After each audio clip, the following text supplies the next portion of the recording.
B8 Marlborough Street near Netherfield. Thames Valley Police say the girl was pronounced dead at the scene after being in collision with a black VW Golf. The car driver, a man in his 30s, was not injured. Officers are appealing for witnesses. And firefighters had to cut 4 people free after a 2-car collision in Milton Keynes later in the evening. The incident happened just before 8 o'clock on the H3 Monks Way at the junction with Mercer's Drive at Healands. Police are stepping up patrols in the Castlefield area of High Wycombe following a spate of car fires. Arsonists are thought to have struck 4 times in the early hours of yesterday, with 8 vehicles set alight in a car park off Abercrombie Avenue. Councils in England made more than £600 million in profit from parking charges last year. The figures have been compiled by the RAC Foundation. The Local Government Association has called the report misleading and insists any surplus that councils make from parking is spent on essential transport projects. But Philip Gomm from the RAC disagrees. Drivers across the country will want to know that charges are set reasonably, legitimately in the first place to manage traffic, which is essentially the only reason charges can be set, and they're not there as revenue raisers to fill those black holes, those financial black holes that councils are being faced with. 3 men and 2 teenagers said to be part of a gang of phone scammers targeting elderly people in Bedfordshire and Hertfordshire have appeared in court. The 5, who all come from the King's Cross area of London, were arrested on Tuesday. Hatfield Remand Court was told 19 cases totalling £100,000 were involved. Ed Sheeran has been named British Artist of the Year at the first BBC Music Awards. The 2 other main awards went to Pharrell Williams. He was named Best International Artist and won Song of the Year for Happy. In sport, Tottenham and Everton both lost their Europa League matches last night, but both were already through to the knockout stages. And the weather, a cloudy, wet and windy start, but becoming drier and brighter during the morning with some sunny spells. Winds easing, a maximum temperature 8 degrees Celsius. And you can get the latest news and sport online at bbc.co.uk/3 counties. We wish you a reggae Christmas. We wish you a reggae Christmas. We wish you a reggae Christmas. We wish you a reggae Christmas. We wish you a reggae Christmas. We wish you a reggae Christmas and a reggae New Year. We wish you a reggae Christmas and a reggae New Year. We wish you a reggae Christmas and a reggae New Year. We wish you a reggae Christmas and a reggae New Year. Hookah chaka, hookah, hookah, hookah chaka, hookah, hookah, hookah chaka, hookah, hookah, hookah chaka. I'm being swallowed by a boa constrictor. I'm being swallowed by a boa constrictor. I'm being swallowed by a boa constrictor, and I don't like it very much.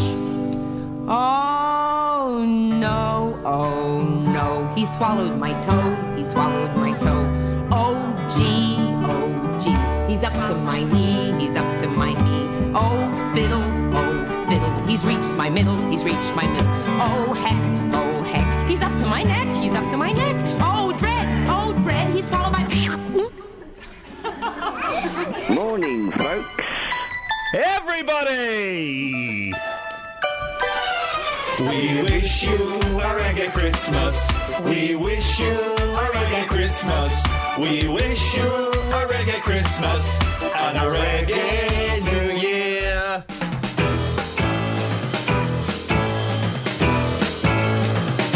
Tell me why you cried and why you lied to me. Tell me why you cried and why you lied to me. Well, I gave you everything I had, but you left me sitting on my own. Did you have to leave me oh so bad? All I do is hang my head and moan. Tell me why you cried and why you lied to me. Tell me why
is not my favourite Beatles song. That's a song about Paul McCartney's Old English Sheepdog. But that is the best Beatles song, period. Period is American for full stop, Kelly. Good. OK. The best Beatles song. You'd agree, Catherine? I like I'm Looking Through You. Oh, yes, I love that one. OK. As I said, this isn't about your favourite Beatles song. It's about the best. My favourite Beatles song is Martha, My Dear from the White Album. Mm. Hey, have you seen this guy? There's an artist, right? I think he's a Japanese fella, probably. And he tours around the world. He sets up a record shop, a full-on record shop with racks and windows, shop display and everything. And all it's got in there is the White Album. Have you seen it? It was in Liverpool recently. It's brilliant. And they don't sell the White Album. You go in and you give them your copy of the White Album. Oh. He's got, 15,000 copies of the White Album. It's amazing. So, what's the point? Art, mate. There's no point to art. Oh, sorry. There's no point to art. There's no point to this show, but it's art. It's a bit of fun. It's a little bit cheeky. A bit of fun. Cheeky bants. But yes, the best Beatles song is Tell Me Why. What if you go in with Rubber Soul? Thank you very much indeed. 08459 455 555. Now, a Luton woman has been jailed for 5 years for inciting terrorism on Facebook. Runa Khan admitted posting a picture of a suicide vest along with an article on raising children to become fighters. She's also messaged details of a route into the country... Syria. Into Syria, thank you, to someone who turned out to be an undercover policeman. Well, Catherine, as you've just heard, has got more details on this. Give us the background to this. Well, yesterday's appearance was to decide the sentencing for Runa Khan, but during an earlier hearing, all this detail came out. Kingston Crown Court heard that she'd posted a picture of a suicide vest on her Facebook timeline in July last year, carrying the slogan, "Sacrifice your life to be in Islam." Then in September, she wrote, "Sisters, if you love your sons, husbands and brothers, prove it by sending them to fight for Allah." She also posted an article for mothers interested in raising Mujahid children, which said that basic military training is a must. And what happened in court yesterday? Well, at the sentencing hearing, it was revealed that when police raided Khan's home in October 2013, they found on her phone a photo of her 2-year-old son wearing a desert-style turban and holding a toy assault rifle. There are also pictures of her 9-year-old. That's not necessarily illegal, is it? No. 9-year-old and teenage son, she's got 6 children, holding a sword, and Khan herself holding the toy gun. They also found photos of small children in Syria holding guns, and in one case a hand grenade. I'm sure there are lots of parents that would have pictures of their kids holding guns. Mm-hmm. The judge, what did Peter Burt's QC have to say about it? He said the only fair interpretation of such photos was that Khan intended to radicalise others. Oh, OK. As for the Facebook post about raising Mujahid children, Mr Burt said it amounts to a manual encouraging women to carry out jihad, and he sentenced Runa Khan to 5 years and 3 months in prison. I'm curious about these toy guns and sword. I know there was a lot more to it than just that. But and not having seen the photographs, you don't know... But my boy stabbed me with a toy sword the other day that he got at a birthday party. We've got a sword too. Yeah, we don't have guns, but it's not uncommon for other families to have guns. The prosecution, what did the prosecution have to say? Well, Paul Jarvis of the prosecution said that Khan holds extreme Islamist views, and as he spoke, Runa Khan sat in the dock, fully veiled, wearing black gloves, a burqa and a niqab to obscure her face. The judge asked the prosecution to confirm her identity. Mr Jarvis told the court that after she was arrested and awaiting legal proceedings, Runa Khan assaulted her mother and sister at her mother's home. The officer who attended said that Khan had spoken about blowing things up. Well, Runa Khan does sound like a rum sort, doesn't she? How was she caught? Well, she'd made contact with an undercover police officer online using the name Abdurrahman and began a private conversation on Facebook. In the end, she sent in details of a route into Syria, which had been passed to her by Nahin Ahmed, a British man who was jailed for terrorism offences last Friday. Khan's barrister Joe Sidhu QC said his client was inflexible in her religious beliefs and extremely insecure, unsophisticated, binary in her thought process, devoid of any proper, reasonable Islamic teaching. Now, let's just remember, this is Khan's barrister. This is a person supposed to defend her. Khan had 241 Facebook friends, but complained that her account had been closed down constantly because of the extremist, violent content of her postings. No, you'll hear me flicking through the newspapers. I'm trying to find this story in some of the papers, and here we go. Mother of 6 jailed for Facebook jihad. An extremist mother of 6 who dreamed of her 8-year-old son becoming a jihadist has received a 5-year prison sentence for promoting terrorism on Facebook. Now, Kath, you tweeted something yesterday, and we spoke about this before the show. You have a problem with headlines such as Mother of 6 jailed. Yeah, because she's a woman. How many kids has Abu Hamza got? How many kids have, any of the men who have been involved in such cases got? It's never brought brought up about men. Why are we so surprised about women being capable of this too? You came up, and I wish I'd thought of this, the phrase jihadi daddy. Yeah. Because you don't. There was a story, wasn't there, recently about the jihadi mummy? Was that what she was? There was a hot Asian woman who was accused of... Jihati. Jihati, that was it, Jihati. And you're right, and it's never father of three, Abu Hamza, or the brother of... It's a way of making it worse. I mean, I know that I suppose the traditional view of a woman is that she is a nurturing and safe sort of person, and obviously they're using this to flag up the fact that it's not the case in this instance, but... Surely it's very old-fashioned, isn't it, to be flagging up how many children she's had? Does it make any difference? 08459 455 555. Do you think the fact that she's a mum of six is relevant enough for it to take up the headline of the story? Yeah, maybe further down the story it mentions... Yeah, because when she starts talking about encouraging other mothers to bring up their children in a certain way, then yes, perhaps it is relevant. Is it relevant because a lot of this case, and I'm reading this in the Times now, a lot of this case does seem to hinge on the fact that she was using her children in terms of propaganda. I mean, it says here, she posted, zipping up my 8-year-old boy's jacket as he wants to play outside for a bit. Inshallah, I shall be trying the Shahada bandana around his forehead and hand him his rifle and send him out to play the big boys game. Is that... Sure, but is it the first thing you need to know about her? 08459 455 555. What I think is especially interesting about this case is that someone's got 5 years for something they wrote on the internet. Yeah. Yeah, but you continue? Well, 5 years for something you write on the internet. People write all sorts of rubbish on there, don't they? But she continually... She didn't just write stuff, she also was aiding people to go out and be dodgepots. And that's where it makes a difference. And it is incitement. She wrote, in September, Dear sisters, if you love your sons, your husbands, your brothers, prove it by sending them to fight for the sake of Allah. Don't you want them to enter paradise without reckoning? Don't you want them to prepare for you a palace in paradise? I mean, she sounds like a rum sort, doesn't she? She's not the kind of person we want wandering the streets or wandering the electronic super-information highway, really. 08459 455 555 is the telephone number. Catherine, I'll see you in about... Well, you'll keep seeing me. I work here. OK, I was just... Kels, anything? It's true, she does work. No, I know, but let's keep up the fantasy of... I'll see you in about 15 minutes to look at the papers. OK. Put my boots back! Nice one, Kath. Not nice one, Kath. Bad one, Kath. Put my boots back. You are such a massive... Travel news for beds, cards and bugs. BBC Three Counties Radio. In Uxbridge on the A40 West Avenue, there's been an accident at the Swakeleys roundabout, and that's between there and the Hillingdon Circus, so that could cause some queues again, as it happened yesterday as well. In High Wycombe on the A40 Oxford Road, there is lane closed in both directions. That's for roadworks at Temple Street, so that could cause some delays this morning. And in Roxton on the A1 Great North Road, it's looking like it's moving well at the moment on the speed sensors around the Black Cat roundabout, but that could cause some delays later on with the roadworks there. It's a very rainy day across the county this morning, so take extra care on the roads, especially on the motorways, the M1 and the A1M for surface spray.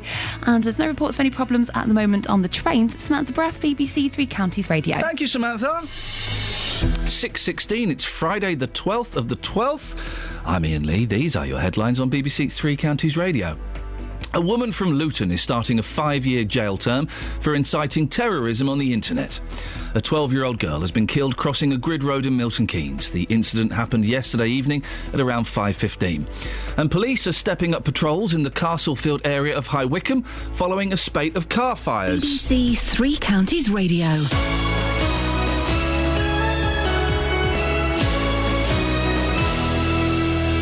Three Counties Sport returns tomorrow afternoon. Well worked in the end. A lovely ball in from Walton. And after a weekend of cup football, it's all back to the league. Oh, what a goal from Almanatti! We'll bring you commentary on Stevenage, MK Dons, Watford and Luton. Arrowed into the right-hand corner from Sean Woolley. Choose your team with Three Counties Sport. And they deservedly take the lead, MK Dons. Barker scores low, left-footed. Tomorrow from 2, here on BBC Three Counties Radio. Across beds, hearts and bucks. This is Roberto Perrone. What? BBC Three Counties Radio. Who let the dogs out? Guys? What do you mean there aren't any dogs? Morning, guys. There's I'm a big fan of when things get banned, of censorship. You know, there is a list somewhere, and I need to find it, of songs that we as the BBC are not allowed to play if there's a war. For example, we're not allowed to play Imagine by John Lennon if there's a war. Because, hey, who would want to imagine a better world where everyone's equal whilst we're blowing the heck out of people? And there's a list that kind of every time that someone... But you can't play War, Hurt, What Is It Good For either. No, you can't play that. There's a list. If someone dies, there's a list of songs that go around that you're not allowed to play. And there's obviously people who are involved in news stories. There's a list of songs. Just be careful. You've got to tread carefully. They've got some songs here in the Sun that were banned, including Peter, Paul and Mary. Isn't it Peter, Paul and Mary that sing the Boa Constrictor song? Is that? I think it's them that do that. From the album Peter, Paul and Mommy. Mainly Mary that sings that. Primarily Mary. Puff the Magic Dragon. Puff the Magic Dragon was banned. Yeah. Do you know why? Let's see if Kelly knows why these songs are banned. Puff the Magic Dragon. Is it about drugs? Yes. Little Jackie Paper is his name, and Puff. Dragon isn't a dragon, is No, it? it's drugs. Yeah. Okay. Frankie Goes to Hollywood. Relax. Oh, well, let's let the child in the room answer. Who banned it and why did they ban it? Frankie Goes to Hollywood. That would be about drugs. Hollywood. Don't give her the nod. Don't help her out here. You're not the major on Who Wants to Be a Millionaire. Oh, well, Frankie Goes to Hollywood is about something very rude. Who banned it? I'll give you a clue. This fella gave me my first ever pork pie. I know. I've heard you say that story a lot. Gave me my first ever pork pie this year. Switch off. Mike Reid. Mike Reid, and he did not like the lyrics, relax, don't do it when you want to come. So that was banned. What's wrong with... Listen, I've invited you to a party, you come to my party. Yeah, relax. Relax. Just chill out, Mike. Yeah. Okay. Lola by the Kinks. That's about... Yeah. A girl called Lola. What? Who... Don't tell her, this is brilliant. Is... You don't know what Lola's about? A drug. Get Lola... Lex, we'll play R. Kelly in a minute. Get Lola up... You know what Lola's about. Everyone knows what Lola's about. Listen to the words, it tells you a story. But that's not the She's not... it's about a hooker. No! Oh, my gosh, you don't know what Lola's about. Right, let's get that. That's not why it was banned. That's not... Why was it banned, Catherine? Product placement. Coca-Cola. So they had to change the lyrics to Cherry Cola. But that's not why it was banned. Have a listen to see if you can work out what this song is actually about. You don't know what Lola's about. Prepare to have your eyes open. I met her in the club down in Old Soho, where you drink champagne and it tastes just like cherry cola. C-O-L-A cola. She walked up to me and she asked me to dance. I asked her her name and in a dark brown voice she said Lola. L-O-L-A Lola. La-la-la-la-la.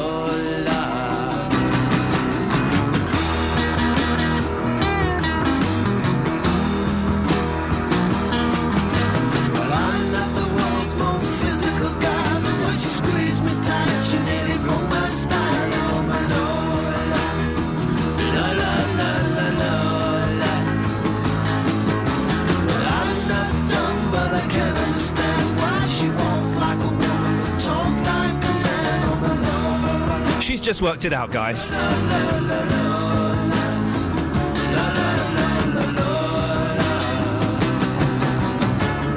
You got it, Kelly? She's a man. Well done! Well, we drank champagne and danced all night under electric candlelight. She picked me up and slapped me on her knee. Said, "Little boy, won't you come home to me?" Well, I'm not the world's most passionate guy, but when I looked in her eyes, well, I almost fell for my Lola. La la la la la la la la la.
what a joy, guys. Kelly Betts did not know this song was about a tranny. And we have just watched the pennies fall from her eyes. That was better than any television programme. Oh, wow. What's another one we can do? Wow. Hey! We need to film it next time. Yeah, we should have filmed that. Although it was rather... Boss. Oh, boss, mate. You just missed a peak. No, listen, I was listening. I thought that was fantastic. Let me give you and your listeners a tip, though. The legs. Men do not have cellulite. My fail-safe method, well, it used to be the hands until I got caught out in Hong Kong once. So, the Adam's apple. You cannot surgically remove the Adam's apple. You can raise it down. Oh, nuts. But the cellulite, you see. That was wonderful, Kelly. Thank you so much for that. Thanks for teaching me. You don't like the song now, do you? No, it's weird. I know what I am, and I'm glad I'm a man, and so is Lola. Oh, that was brilliant. That's the most fun I've ever had in my life. Oh, you need to get out. On to more serious issues, guys, and I'm going to have to turn your microphone down, Kelly, because I don't know if I can trust you yet. I can be serious. OK. This is quite serious, actually, Justin. This was... well, strangely... I've not seen you get so upset in a production meeting as you did about this story. Yeah. 4 deer, and this is serious, 4 deer have been found dead and dismembered in Welland Garden City in the space of a month. The most recent, in Stanborough Green, had been mutilated and left in pieces. In other cases, just the heads have been left. People living in the area aren't thrilled. But kids, don't panic. We can confirm that none of these are Rudolph. Justin, you've been out on Dead Deer Watch for us this morning, and this really affected you yesterday, didn't it? Yeah, I think it's absolutely vile. Absolutely disgusting. 4 deer, they're being butchered. The locals call this person, who they believe has killed all 4, as the deer slayer of Stanborough. In Marsden Road, a deer was left rotting there for 2 days, and in another incident, somebody came across, quite simply, a deer's head, which is absolutely incredible. There are people out there who think this is fun. Who are those people? They should be locked up. Well, now, what have the council been saying in response to this? Well, in a statement, they said, we received 2 calls about a dead deer at Stanborough Green on the morning of the 13th of November.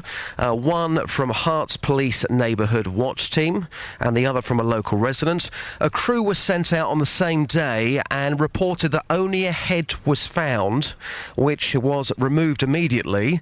The resident contacted us again to advise us that some remains still required clearing, which were then removed the following day. Separate reports of a severed deer's head on Marsden Road. They were received on the 14th of November, and this was removed on the same day. Now, you, as you said, Justin, you've got pretty strong views on this, haven't you? I have, and I think that, as I mentioned at the start, some people out there think it's fun to going around harming and killing animals. Well, I mentioned this yesterday, and a few people laughed at me, but that there is a link between people who harm animals and serial killers. I'm going to give you 2 examples right now. Ted Bundy, he killed 40 people. He started off by killing animals. Jeffrey Dahmer, again, killed 17 people. Dahmer. Yep, 17 people. When he was a youngster, it was his hobby to go around killing his neighbours' pets. So, 2 examples. We are going to be going there this morning to talk to locals, but this is absolutely disgusting. These people should be locked up behind bars. Is there a chance, though, that they are killing these deer for food? Which is I'm not saying that in this instance is acceptable, but this is what deer are farmed for food. Yep, Could this be what they're doing? In which case, it's not quite so macabre. I don't think so. I think if you look at the facts and where the deer have been left, this is somebody who is quite sick in the head and trying to get attention. I think they want the notoriety there in the local area for what they're doing. And, you know, if you look at what they're doing, it's working because it's being talked about locally. We're talking about it this morning, aren't we? And just give what's the killer's nickname again? The locals are calling this person the deer slayer of Stanborough. See, I would have called them the deer hunter, like the film. What would you have called them? Scum. It's catchy. Mm.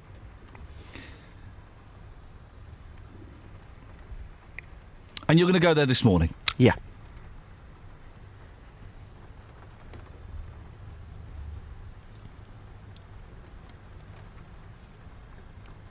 OK, we'll speak to you later. Thanks, Ian. Across beds, hearts and bucks. This is Roberto Perrone. BBC Three Counties Radio. Stop playing that, please! Travel news for beds, cards and bugs. BBC Three Counties Radio. Gone to travel a little bit early, but I can see her phoning in right now. Let's get the travel now. Here's Sammy Bruff. He's going to connect Sammy Bruff with the travel.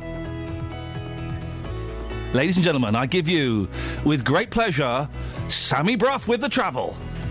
Having a look at the speed sensors, it's not moving too badly at the moment around the county, though it's moving fine around the Roxham, the A1 Great North Road, around the Black Cat roundabout. In Walthamstow, though, the A406 North Circular Road is partially blocked because of an accident at Chingford Road that's causing queues at the moment to Waterworks Corner. And it's looking at the motorways on the cameras, it's looking very, very wet at the moment, so take extra care with surface water and reduced visibility at the moment. No reports of any problems on the trains. Samantha Bruff, BBC Three Counties Radio. Thank you very much indeed. Across beds, hearts and bugs. This is BBC Three Counties Radio.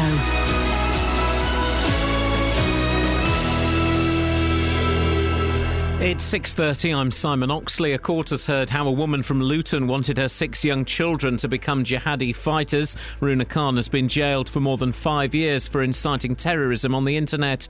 A 12-year-old girl has been killed crossing a grid road in Milton Keynes. The incident happened yesterday evening at around 5:15 on the V8 Marlborough Street near Netherfield. And police are stepping up patrols in the Castlefield area of High Wycombe following a spate of car fires. Arsonists are thought to have struck 4 times in the early hours of yesterday, with 8 vehicles set alight in a car park off Abercrombie Avenue. Three Counties Sports. BBC Three Counties Radio. Tottenham and Everton both lost their Europa League matches last night, but both were already through to the knockout stages. Spurs lost 1-0 in Turkey to Besiktas. Everton lost 1-0 at home to Krasnodar. Sir Elton John will be at Watford's match with Wigan tomorrow as the Hornets name their new stand after the former chairman. Here's manager Slavisa Jokanovic. I was one time in the one concert in Las Vegas many years ago, but he has many famous songs, and he helped us here in this club, and I tell you, it's his influence around the world is very, very big. Milton Keynes Dons travel to League One promotion rivals Preston. In League Two, Luton go to Morecambe, playing for the inaugural Eric Morecambe Trophy as well as league points. Here's manager John Still. He just had a way of being funny, and that simplicity is genius. Just a funny person, he'd come into a room and say something that you might say or I might say. The genius is have a way of sort of putting things over, and I think that, even my kids, and I'm sure their kids, will grow up knowing about Morecambe and Wise because they're always on telly. Also in League Two, Stevenage are away to Newport. Wycombe hosts Southend. In rugby, Bedford host the Cornish Pirates tomorrow with a 2:00 kick-off in the British and Irish Cup. And in ice hockey, Milton Keynes Lightning host Basingstoke tomorrow night with a 7 p.m. face-off. BBC Three Counties News and Sport. The next full bulletin is at 7. If you hear a whisper, give us a shout. Iain Lee. BBC Three Counties Radio. Now. Oh, nice to see you again, Catherine. I saw you about 15 minutes ago. There's a window there. To see you now. Oh. Because you were in the studio 15 minutes ago. And then I was next door. And now I've seen you. You could see me before. So, Kelly, mate. There's a window. Hello? Yeah, just a quick word of warning, advice, threat, yes, please. suggestion, however you want to take it. Yeah. Right? Yeah. When I'm speaking to Justin Dealey about something as serious as the Deer Hunter, please don't pull faces that make me laugh at the end of his report. That's disrespectful to me and disrespectful to Justin. I think you're being disrespectful about my face. She wasn't pulling anything. I wasn't pulling anything. That face there? No, I was still getting over Lola. That face? You're doing it now?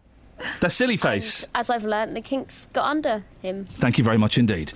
08459 455 555 is the telephone number if you want to give us a call. You probably won't, because you'd want to sit back and listen to this. It's a beautiful thing.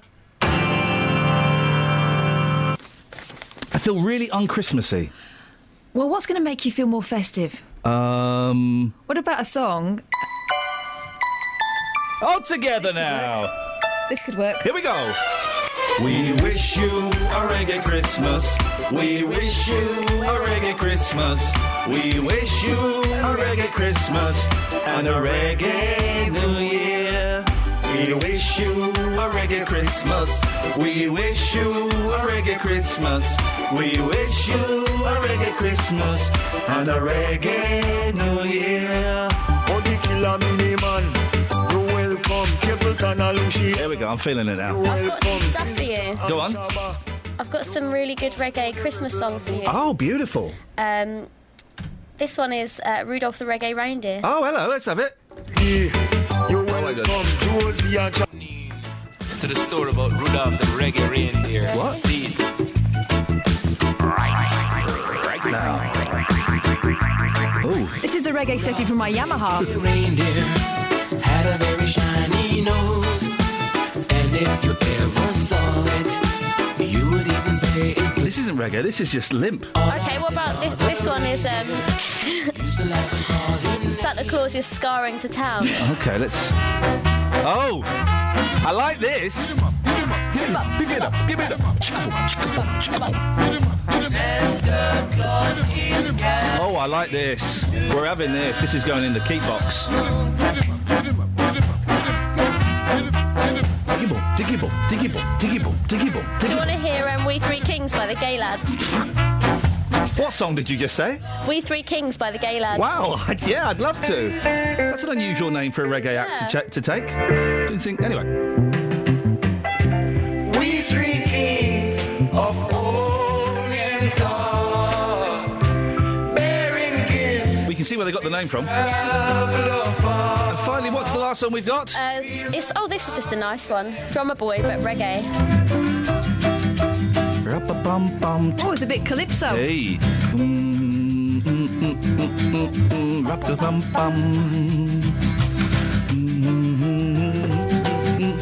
See, I've been doing my research. You just typed in reggae into the music computer. Yep.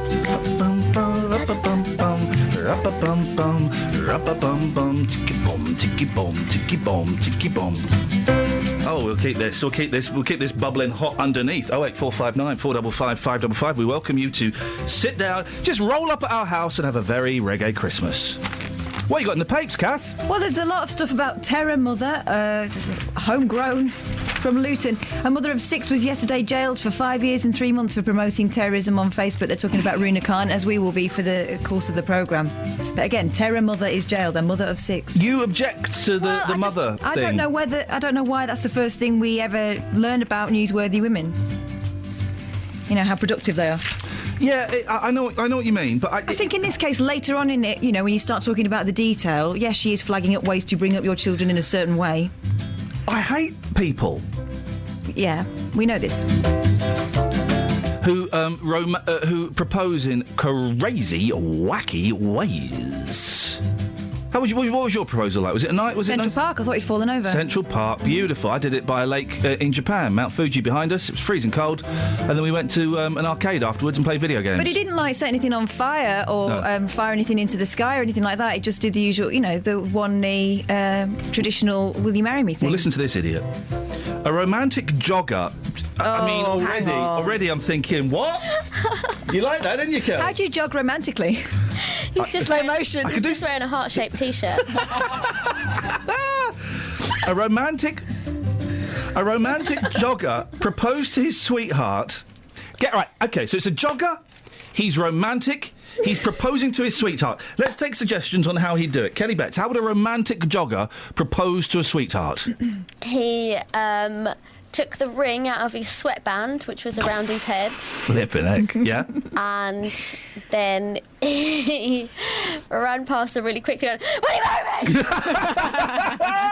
And he had to wait for the next lap before he got the answer. I reckon he used a certain brand of deodorant that doesn't let you down. Yeah. Used a stencil on his back. Yeah. He sure didn't. Will you marry me? It's even worse than those. Did he write it on the soles of his feet and burn her off? Will you marry me? Will you marry me? A romantic jogger proposed to his sweetheart by running a route which electronically spelt out "Will you marry me" on his GPS sports app. That is long. Ben Chudley... We don't laugh at names, guys, but Ben Chudley, 28, plotted an intricate 5-mile course in Portsmouth so the words would show up on his iPhone's tracker. Ben's girlfriend, Olivia Abdul, 20, saw the message on Facebook and said, yes. She shouldn't. She's only 20. That's too young. Hang on. So he'd done the routes. He'd done the routes. So then Hang on. So then he put it on Facebook. Yeah, he's one of those bores who flags up the fact that he's been doing some jogging. Which meant everybody else saw it before her. Yeah. So she might not have Someone might have rang being like, oh, congratulations. And she'd be like, what? And he went, oh, you've been proposed to. It's on Facebook. Who are you? I don't know anybody who speaks like this. How did you get my phone number? I'm Olivia's friend.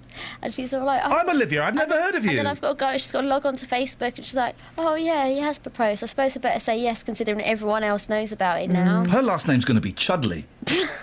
How do you, Ben Chudley?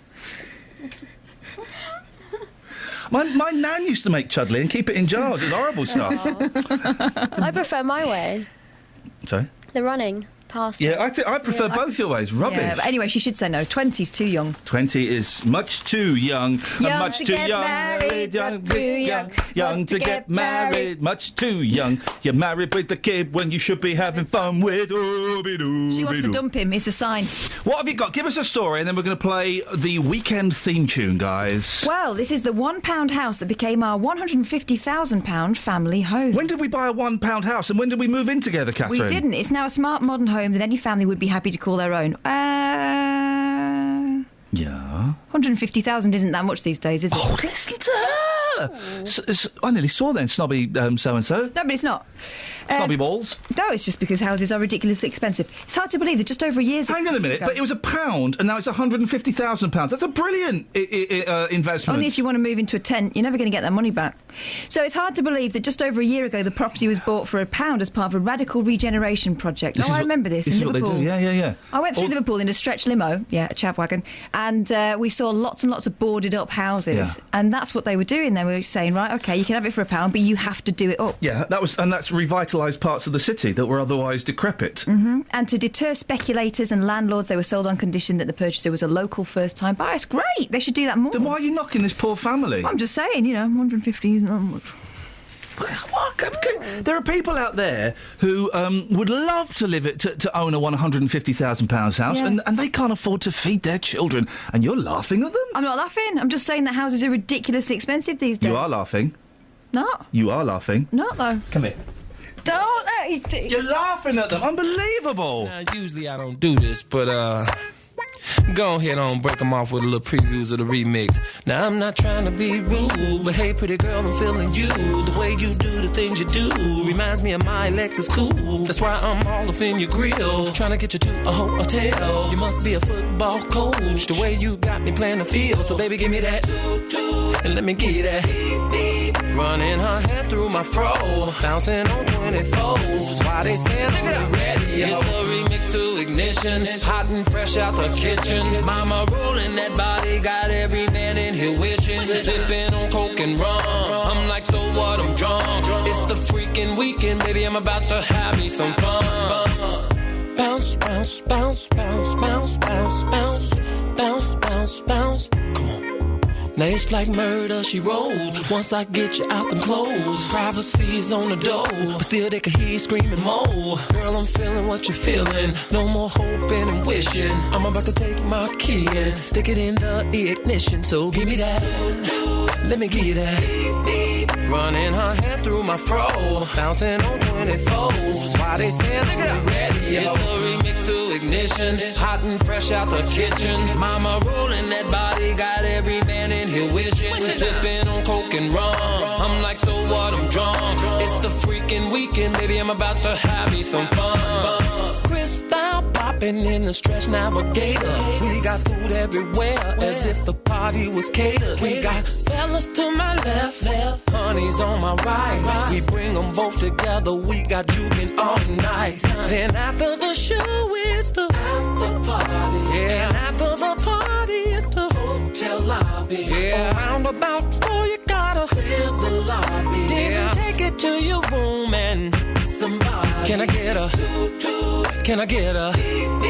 Running her hands through my fro. Yeah. Bouncing on 24. Come on, why they say I'm ready? It's the remix to Ignition. Hot and fresh out the kitchen. Mama rolling that body. Got every man in here wishing. Sipping on coke and rum. I'm like, so what? I'm drunk.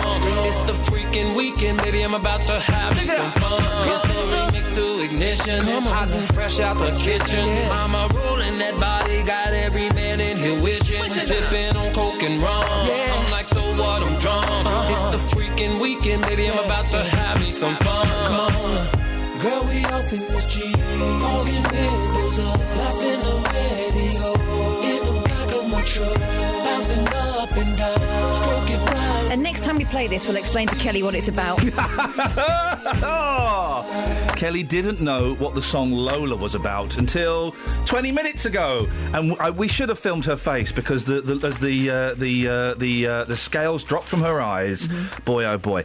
Hey, here's a generous man. His name is. First of all, page 32, great headline in the Mail. Baby born using smuggled sperm. Let's leave that there. Sorry? Let's leave that there. Where would you smuggle it? A baby girl has been born in the West Bank after her father's sperm was smuggled out of an Israeli jail! Out of jail! Gosh. A for effort there. A for effort. Oh, gosh. Deary me. Anyway, this is a story about Prince Charles, his royal kindness. Santa Charles spends £175,000 on bags for his staff. It's great. Yeah, nice of him. As heir to the throne, he's an extremely long Christmas list, but what gift is fit for a prince to bestow? Charles has made a good start at fulfilling his festive obligations by commissioning 350 identical bespoke bags. Well, if they're identical, the bespoke part becomes meaningless, worth £500 each. £175,000, which is so generous of Prince Charles to do that. The Prince's 3 feathers insignia has been added as an exclusive embellishment. Suede and leather. Owen Barry Limited, based in Street, Somerset, was selected by a scout from Highgrove. Its craftsmen have been spent all year working on the gifts. £175,000 of his own money. Just remind me, where does Prince Charles get his money from? Well... Oh. He has got a farm. He makes biscuits and pasties. Hang on a minute. We've bought these bags for his staff. We've spent £175,000 on staff bags for these plums. They look like decent people, apart from him. He looks like a dodge pot. He's going to put all sorts in that bag. Isn't he just? Possibly something unpleasant in there. But we've spent all that money on them. Nice bags, though, aren't they? Very nice bags, actually, yes. Travel news for beds, cards and bugs. BBC Three Counties Radio. 40 Western Avenue, there's been an accident between the Swakeleys roundabout and the Hillingdon Circus, so that could cause some delays later on, but it's not looking too bad at the moment on the speed sensors. In Chorleywood on Rickmansworth Road, there's some temporary traffic lights at Common Road, so that also could make it very busy during the morning rush. Having a look at the motorways, and on the M1 towards London, it's looking very busy at the moment between junction 9 for Redbourne and 7 for Hemel Hempstead, and on the M25 in both directions there is still a lane closed between junction 26 for Waltham Abbey and 27 for the M11 after the accident earlier on this week. It's very wet out there as well, so take extra care if you're driving on the motorways this morning. Having a look at the cameras, there's a lot of surface spray around and surface water as well. There's no reports though of any problems on the trains. Samantha Braff, BBC Three Counties Radio. Thank you so much. 6:46, it's Friday the 12th of December. I'm Iain Lee. These are your headlines on BBC Three Counties Radio. A woman from Luton is starting a 5-year jail term for inciting terrorism on the internet. A 12-year-old girl has been killed crossing a grid road in Milton Keynes. The incident happened yesterday evening at around 5:15. And councils have made more than £600 million in profit from parking charges last year. That's according to a report by the RAC Foundation. Coming up, we'll speak to Dealey, but before that, let's get the weather. Here's Elena. Beds, Hearts and Bucks weather. BBC Three Counties Radio. Hello there, Ian. It's a wet and windy start to the morning. We still have a yellow warning for the wind from the Met Office, valid for a couple more hours, gusts of 50 to 60 miles an hour, which could cause some damage to trees, perhaps cause some disruption to power lines. Also, these heavy spells of rain, but all of this is moving away bodily south and eastward. So in the next couple of hours, we'll start to see an improvement. The rain will ease away, the winds will ease down, and then we'll see some brighter skies. The sunshine always somewhat hazy this afternoon with quite a lot of high cloud, but a much improved picture this afternoon. afternoon, drier and brighter with just 1 or 2 passing showers and a much lighter wind. A high today of 9 or 10 Celsius, which in fairness is almost what we've got at the moment. Temperatures do drop away overnight. They're down to around -2 Celsius under clear skies. So a widespread frost, a crisp start to Saturday, and then a fine winter's day tomorrow with plenty of sunshine, barely a cloud in the sky, and an early frost again tomorrow evening. But that will start to fade as the night wears on and the cloud increases. And for Sunday, we're back to the milder, cloudier, windier conditions with some outbreaks of rain later in the day. BBC Three Counties weather, I'm Alina Jenkins. Thank you, Alina. Next Thursday, we're holding our annual Christmas Carol concert. This year it's taking place at St Mary's Church in Luton, and we'd love you to join us and take part.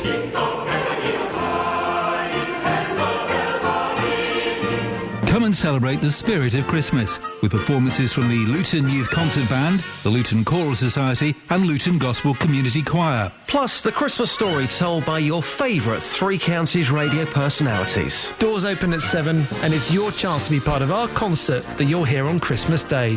There's no charge and you don't need a ticket. Just turn up on the night. Merry Christmas and a figgy New Year! Join us at St Mary's Church in Luton next Thursday night from 7 for a very special carol concert from BBC Three Counties Radio. But only if you're going to sing up. If you're going to mumble, don't bother. That's why I'm not going. I'm a mumbler. No, I'm not. You're a mimer. No, I love singing at those things. I love going to... My favourite thing is... Not my favourite thing, by a long stretch of the imagination. One of the things you like? Is I like going to church. Not because I'm religious, I just like the tradition of it sometimes. Not even for Christmas. I'm go to church and I like going with my boys. And I don't know any of the hymns, but boy, oh boy, do I sing with gusto. I sing with gusto, those bad boys. Because everyone's like doing the Christian mumble. Oh, Jesus, not quite sure of the tune. God from heaven. And I'm there going, oh, Jesus, God from heaven, give us our daily bread. Come on, man, sing. If you're going to sing to God, then sing to God. He won't mind if you're not singing the tune. It's the effort. I reckon the more effort you put in, the better bed you get when you go to heaven. So we've had a weather bum, and now we're having a thundersnow. This is just... They're making words up now. Britain was hit by thundersnow yesterday. What's that? As our week of bad weather brought fresh chaos. It rained here for about 20 minutes yesterday, didn't it? In sheets it was. Sheets. The rare phenomenon, thunderbolts and lightning, very, very frightening me during a snowstorm, meant lightning bolts looked extra bright as they reflected off snowflakes. Well, that's surely lightning snow? The blast... Yeah, you're right. The blast, the next wave of the weather bum, roaring in from the Atlantic, left large parts of the north blanketed by snow. Who cares? I mean, seriously. The north cares. Yeah, but... Hey, listen, that's my people. It blocked roads in the northeast, with up to 100 vehicles stranded until the early hours at Carter Bar in Northumberland. Well, I bet Carter Bar did great business. The thunder snow was spotted near Glasgow, while further north in the Scottish Highlands it always snows. In the south, people struggled home from office parties in downpours and high winds. Struggled. Crawled. Flipping heck. And now there's a storm blowing in from tropical Hawaii called the Pineapple Express. Jeez, you make me want to eat my own fingers. Thank you. What gives you a tingle, Ian? Does it for you? The news you gave me this morning.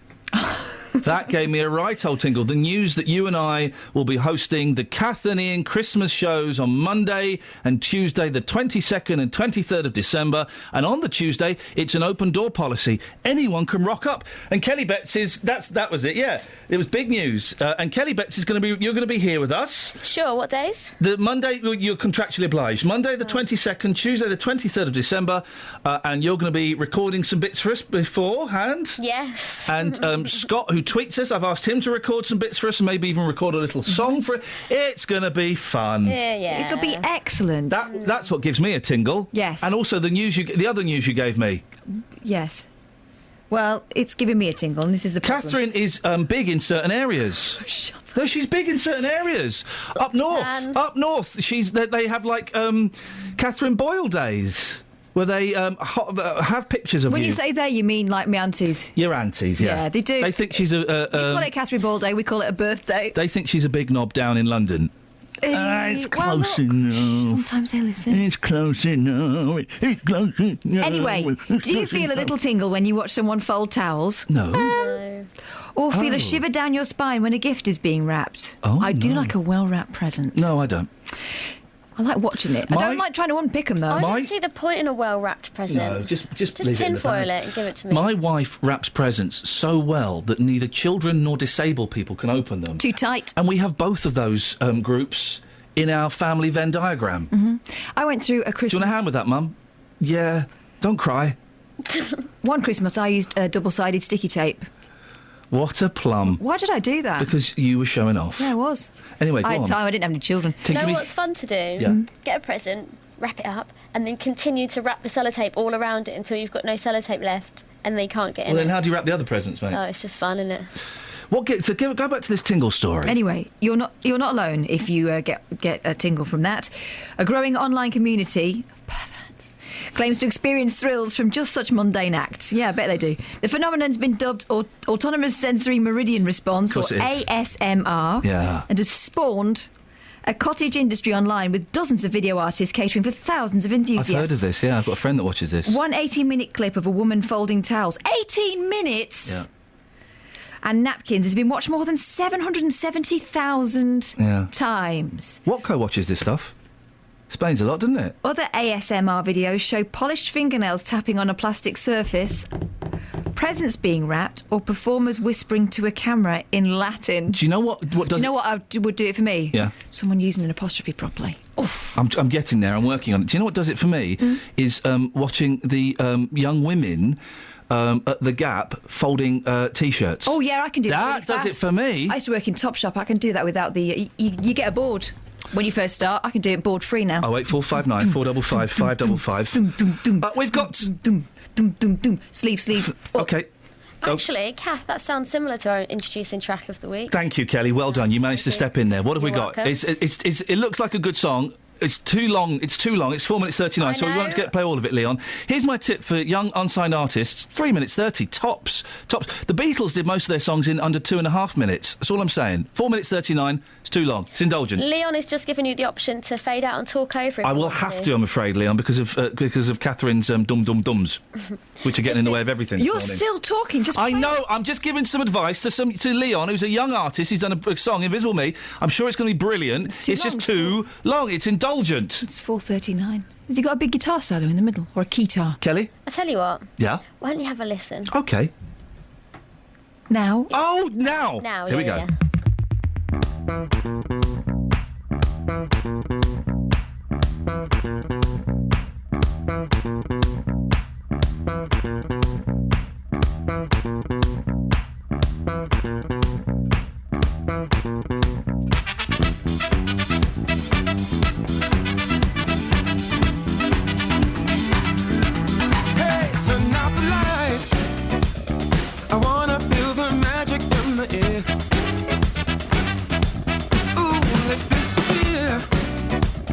Whatever you wanna do, you can do it here. Hey, turn out the lights. You must admit you know it's a good idea. Ooh, let's disappear. Imagine you and me invisibly. Baby. Baby, let's get it started. Set it up in the dark. Hey. Baby, I'm out of sight. Getting on through the night. Hey. Let's dance like we're invisible. Let's dance like we're invisible.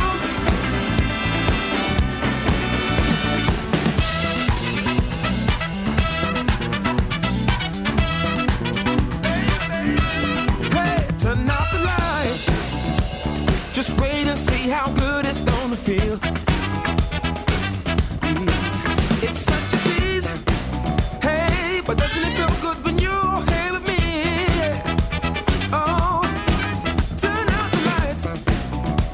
Just think of all the crazy things we'll do. Let's disappear. Imagine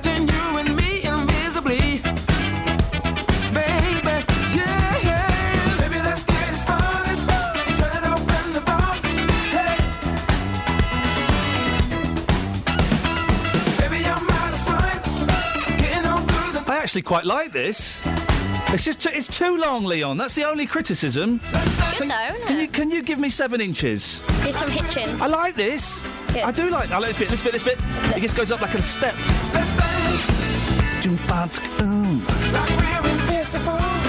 Leon, if you want me to come and rap over this, I would be happy to. Why don't you give him a taster? Okay.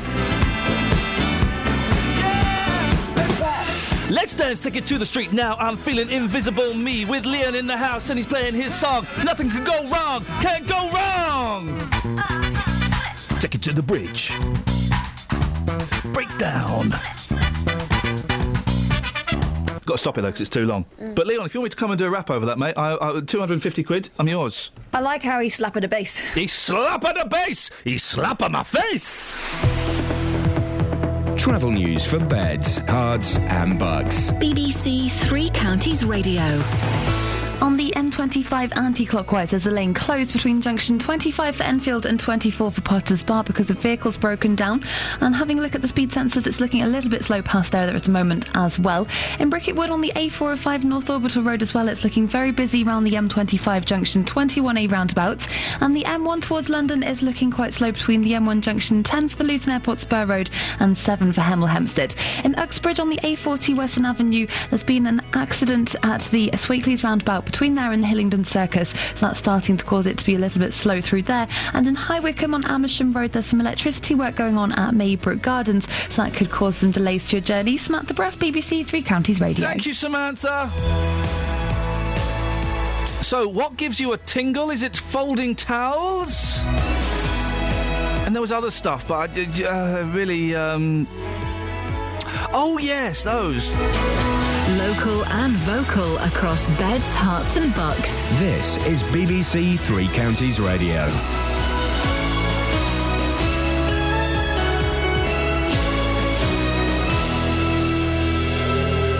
It's 7 o'clock. I'm Simon Oxley. The headlines: Luton mother starting jail sentence for inciting terrorism, 12-year-old girl killed on Milton Keynes Grid Road, and report highlights council's parking profits. BBC Three Counties Radio. A court has heard how a woman from Luton wanted her 6 young children to become jihadi fighters. Runa Khan has been jailed for more than 5 years for inciting terrorism on the internet. When officers raided her home, they found pictures of her 2-year-old son holding a toy assault rifle. More from Ben Nye. The 34-year-old was caught last October when she passed on details to an undercover police officer about how to get to Syria.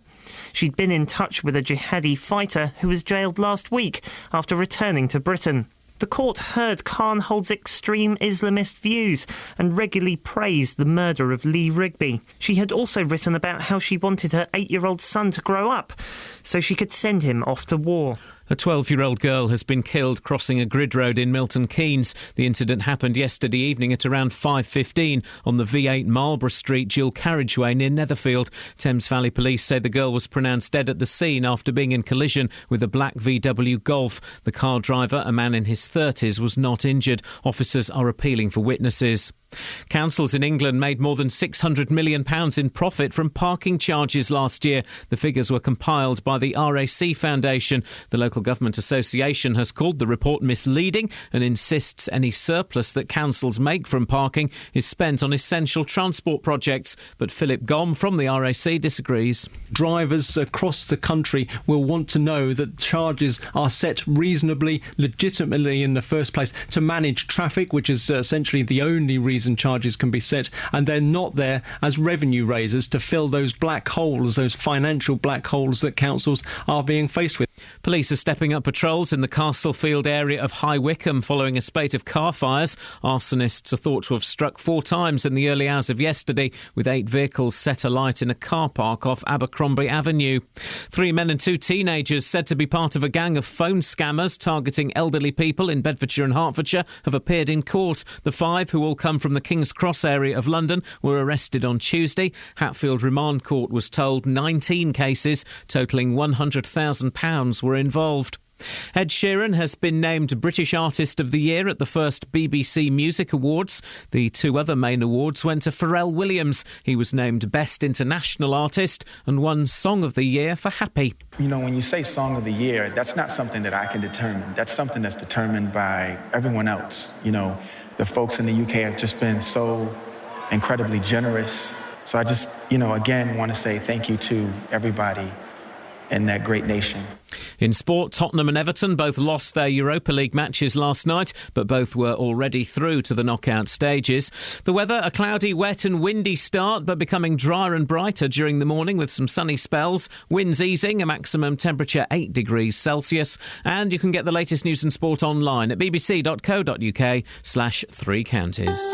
Today on BBC Three Counties Radio. From 9. The JVS Show. Looking at the day's biggest topics, bringing local stories to life and tackling your consumer problems. From 12. Nick Coffer. I'll be finding out about Esme's All Stars, a charity from Wendover, and there'll be live music from the Caritas Harmony Choir. From 3. Roberto Perroni. I'll round off the week's news and then bring you an hour of the best entertainment. From 7. Mark Forrest. Find out what's been going on across the whole country all day. Today on BBC Three Counties Radio.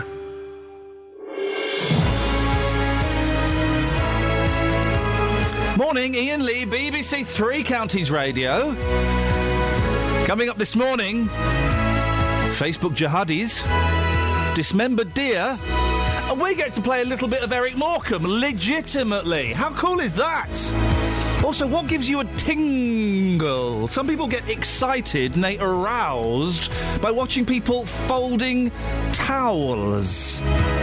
I do get a little buzz watching people in Gap folding T-shirts. That's a great way to display a T-shirt, isn't it? Isn't it? What gives you a little buzz, a little thrill, a little tingle? 08459 455 555. Across beds, hearts and bucks. This is BBC Three Counties Radio. Peter's in Wolverton. Good morning, Peter. Good morning, Ian. Peace be with you, brother. Thank you so much. At this time of year, it's wonderful. What are you doing with your phone? Are you trying to pull it out of your backside or something? What's going on, Pete? No, sorry, I was putting the recycling out. Oh, I see. I heard the Beatles, and you've had a good week this week. I'm very pleased. It's been very, very entertaining. Thank you. You're very kind. Thank you. Do you know what? I felt the last few weeks we've kind of lost, I have kind of lost a little bit of the sparkle, a little bit of the, how should I phrase it? If I were a 60s head, I'd call it mojo.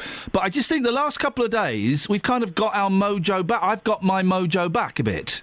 You're bubbling on, brother. I'm bubbling hot, bubbling hot. Are you feeling Christmassy at all, Peter? Well, I don't celebrate Christmas as such. But it's a wonderful time of the year to see all the lights on the houses and the trees and people giving presents and cards.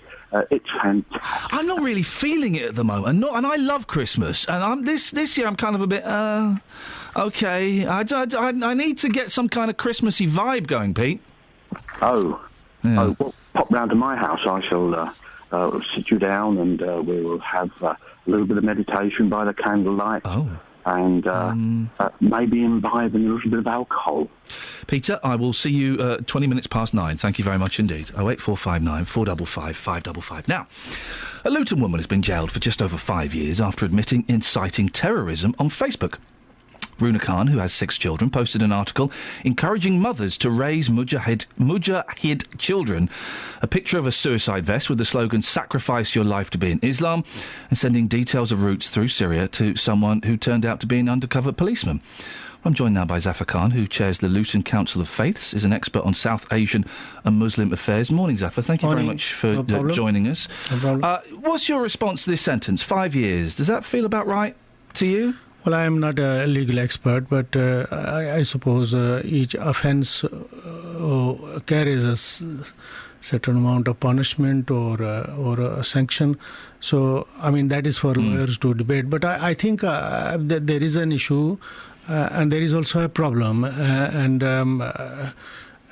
also perhaps, some individuals are so susceptible that they get sucked into rhetoric of one or the other kind. And in this case, it's sad that a mother should actually have a mindset where she's trying to encourage children. Because we've had campaigns recently, haven't we, where the women in Muslim families, the sisters and the mothers, have been encouraged to speak up if they suspect that their sons or their husbands or their brothers are leaning towards, being radicalised or to having, these kind of violent thoughts. So for it to be a mother, a woman who is kind of encouraging it herself, it seems quite shocking, I guess. For me, I think I feel saddened that a mother. There must be something wrong there. But I think it is, broadly speaking, an issue that needs to be tackled. There's a minority, a tiny minority of people who would be sucked into something like that. But I think the wider society, both within the Muslim communities and, the Muslims in Britain are pretty diverse lot and not just a homogenous, 2 million or 2.5 million. And indeed, wider society, government, state, need to have a coordinated and open debate about these issues. What needs to be done? Because we often hear the argument, in the mosques, the imam should be talking about this. Well, I would suggest that the radicalisation doesn't happen in the mosques. It happens in kind of fringe groups and meetings outside. Indeed, you are right. And I think leadership generally, not necessarily in the mosques, but mosques included, both within the communities needs to be robust, articulate, more with the sort of, if you like, aware of the wider implications and also the needs of society and so on. That's very important. And I think there is an argument that there is perhaps a leadership vacuum within the Muslim communities to an extent, and that needs to be, sort of remedied by support, encouragement, both from within as well as from outside, and perhaps a more constructive and positive and open attitude by the state. State or represented by institutions, and particularly government, there is a tendency to politicize things for all kinds of reasons. And we live in a democracy, and we have a kind of plural kind of democracy, and political parties have a particular rhetoric, and sometimes that doesn't help. So I think maybe a lot of good work behind the scenes takes place. But I think an open, rational debate is fine. These are isolated cases, but they need to be, those forces within communities need to be empowered to actually challenge some of this. When something like this happens, when the big story is a Muslim has encouraged radicalisation. There were the two lads from Birmingham who I think got sentenced to 13 years each last week, who are Muslims. Do you find, and I know that we'll get one or two callers going, all Muslims are terrorists. They're all the same. Do you come across that attitude where you all get tarred with this same kind of brush? All too often. Yeah. Sometimes it's fairly, there are things that are unsaid than said. But that's fine. We live in an open society, and I think I have just as much opportunity to maybe raise my voice as the next person. But I think there's also a question of empowerment and capacity and capability. And I've always been of the view that within Muslim communities, overwhelming majority of people are just like any other, and I know that. But there are people listening who won't. But the voices that are, if you like, different or extremist, if you want to call them, or radical, those voices are very few and far between, but they need to be challenged. And those who should and could challenge need to be empowered, encouraged, and there has to be a wider sort of a climate and environment of confidence prevailing within our society and within our communities up and down our cities and towns for tackling this. And I think Muslim members of the British citizens who are Muslim, who happen to be Muslim, are just as outraged as anybody else. But it saddens me that you have to. You feel feel you have to say that? Because that seems obvious to me, that it's a minority. If there's a Christian murderer, people don't come and go, oh, these bloody Christians are at it again. Or if there is a white murderer, oh, these white people are at it. Do you know what I mean? It just seems, specifically to Muslims, that there is kind of a pressure that Muslims feel they have to come out and go, it's only a minority, it's not all of us. Well, usually people like that are a minority in any society. And I don't, just to make a point that one emphasizes that, but I think there are wider issues, but in some cases I think there is perhaps somebody is misguided and people get sucked into a sort of a view that over a number of years or a period of time actually does become quite a threat and a danger to not only to those people but also the wider society. But I think the state is pretty secretive about its methodologies and method and approach in challenging this. And I think the state has to come out and openly debate this and encourage and espouse a greater and more meaningful cooperation. But I think I can only cooperate if I'm informed and I'm empowered and I know what I'm doing.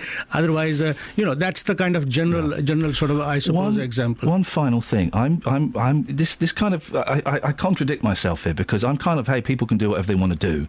But I also think that the burqa and the niqab, the full kind of, I also think it's kind of demeaning to women. I think I don't particularly like it, but people can do what they want to do. Runa was in the dock, wasn't she? Fully veiled, black gloves, burqa, niqab to obscure her face in court yesterday. How does that sit with you? I don't particularly like the outfit. I think it is demeaning and controlling of women. But in a court of law, is that appropriate to have one's face hidden, do you think, Zafar? Well, look, this is a free country and free society, and is that a side of argument? And I think we have a healthy debate both within Muslim communities and in the wider society. And this practice of dressing is not a prevalent or wide practice within Muslim community, and there's a diversity of how people dressed. But I think there's one particular approach, and that is or a principle that women, men and women, dress modestly. And I suppose that is Islam is, in its strict sense, is not no exception to maybe Christianity or other faiths.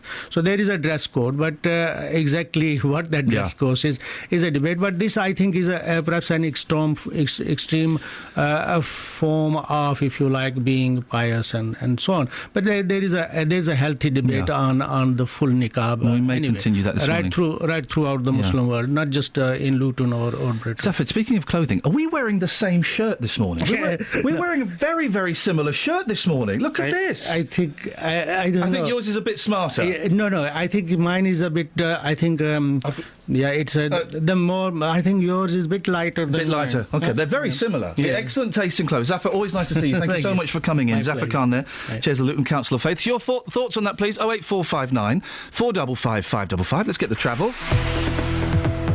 Travel news for beds, cards and bugs. BBC Three Counties Radio. On the M1 southbound, 2 lanes are closed at junction 7 for Hemel Hempstead because of an accident involving a car and a van. On the M25 anti-clockwise, there's still a lane closed between junction 25 for Enfield and 24 for Potters Bar. It's causing queues now from junction 26 for Waltham Abbey. Having a look elsewhere on the M25, anti-clockwise is looking very slow between junction 17 for Maple Cross and 16 for the M40. It's all moving fine on the M40 up to the M25, but as soon as you get onto the A40, it's been an accident at the Western Avenue between the Swakeleys roundabout and the Hillingdon Circus. That has now been cleared, but there's been a second accident between the Target roundabout and the Greenford flyover, so that's causing queues again from the Swakeleys roundabout. In Bromham, on Bromham Road, it's looking very busy eastbound between the Branston Way and Shakespeare Road. There's no reports of any problems at the moment on the trains. Samantha Braff, BBC Three Counties Radio. Thank you very much.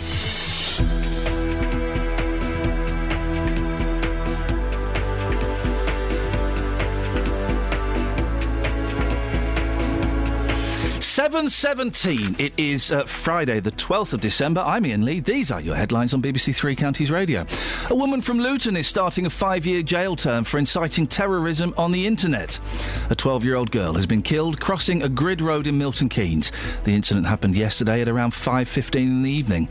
And councils made more than £600 million in profit from parking charges last year. That's according to a report by the RAC Foundation.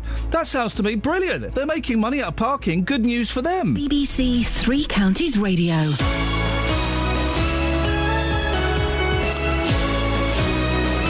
You don't want to pay a parking fine? Well, don't park when and where you shouldn't. Every weekday morning. You can book your place on the show now. Jonathan Vernon Smith. Come on and get some help, get some assistance. Tackling your consumer problems. They couldn't trace an account in any of the names or any of the addresses that were given. For it to be running for 6 weeks and then for them to cut it all off again just doesn't make any sense. The JVS show fights for your rights. He came to me and asked if I could go and have a word with said bank. I had an email from the bank to say that you'd been in touch with them, and the senior customs relations manager was most apologetic. Thankfully, you managed to get your money back. Yep, but that was due to, obviously, your station itself. The JVS show, weekdays from 9 on BBC Three Counties Radio. Is this a genuine tweet?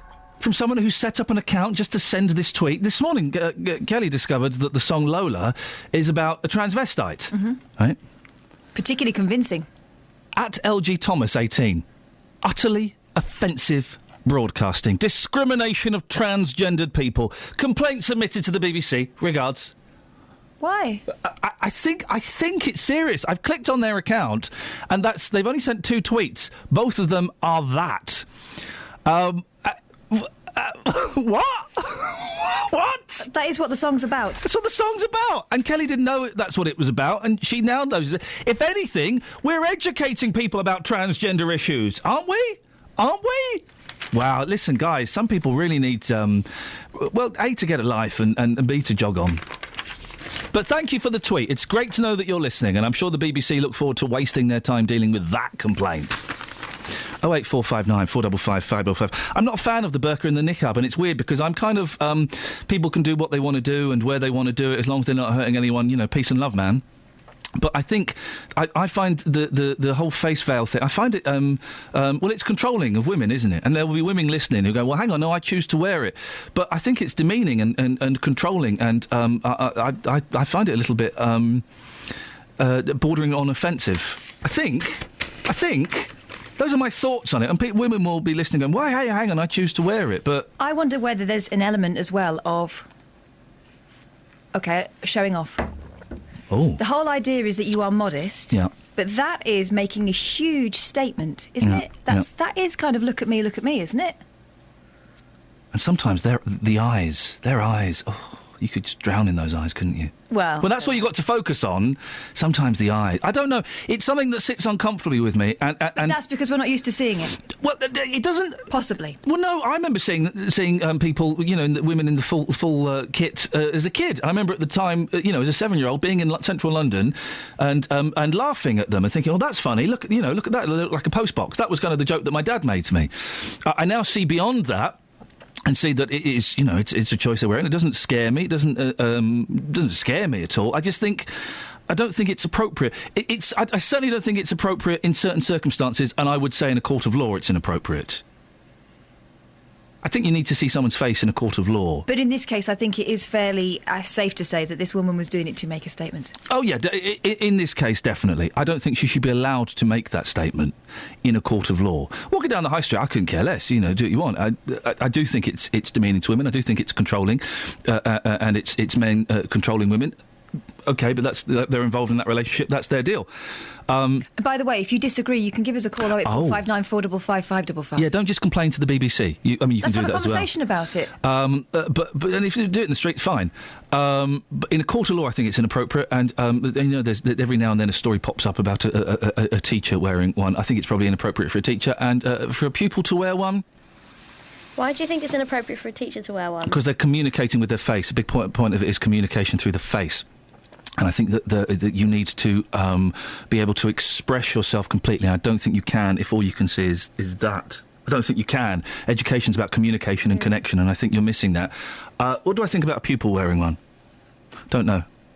I'm erring on the side of it sits uncomfortably with me, but I don't have a particularly good argument for it. As a teacher, I'd want to be able to see that someone was understanding. Yeah. And I'd want to be able to read... I'd want to be able to read their faces. Yeah. I think so. You can tell an awful lot. Some people won't put their hands up and say, I don't get it, but you can tell from their faces.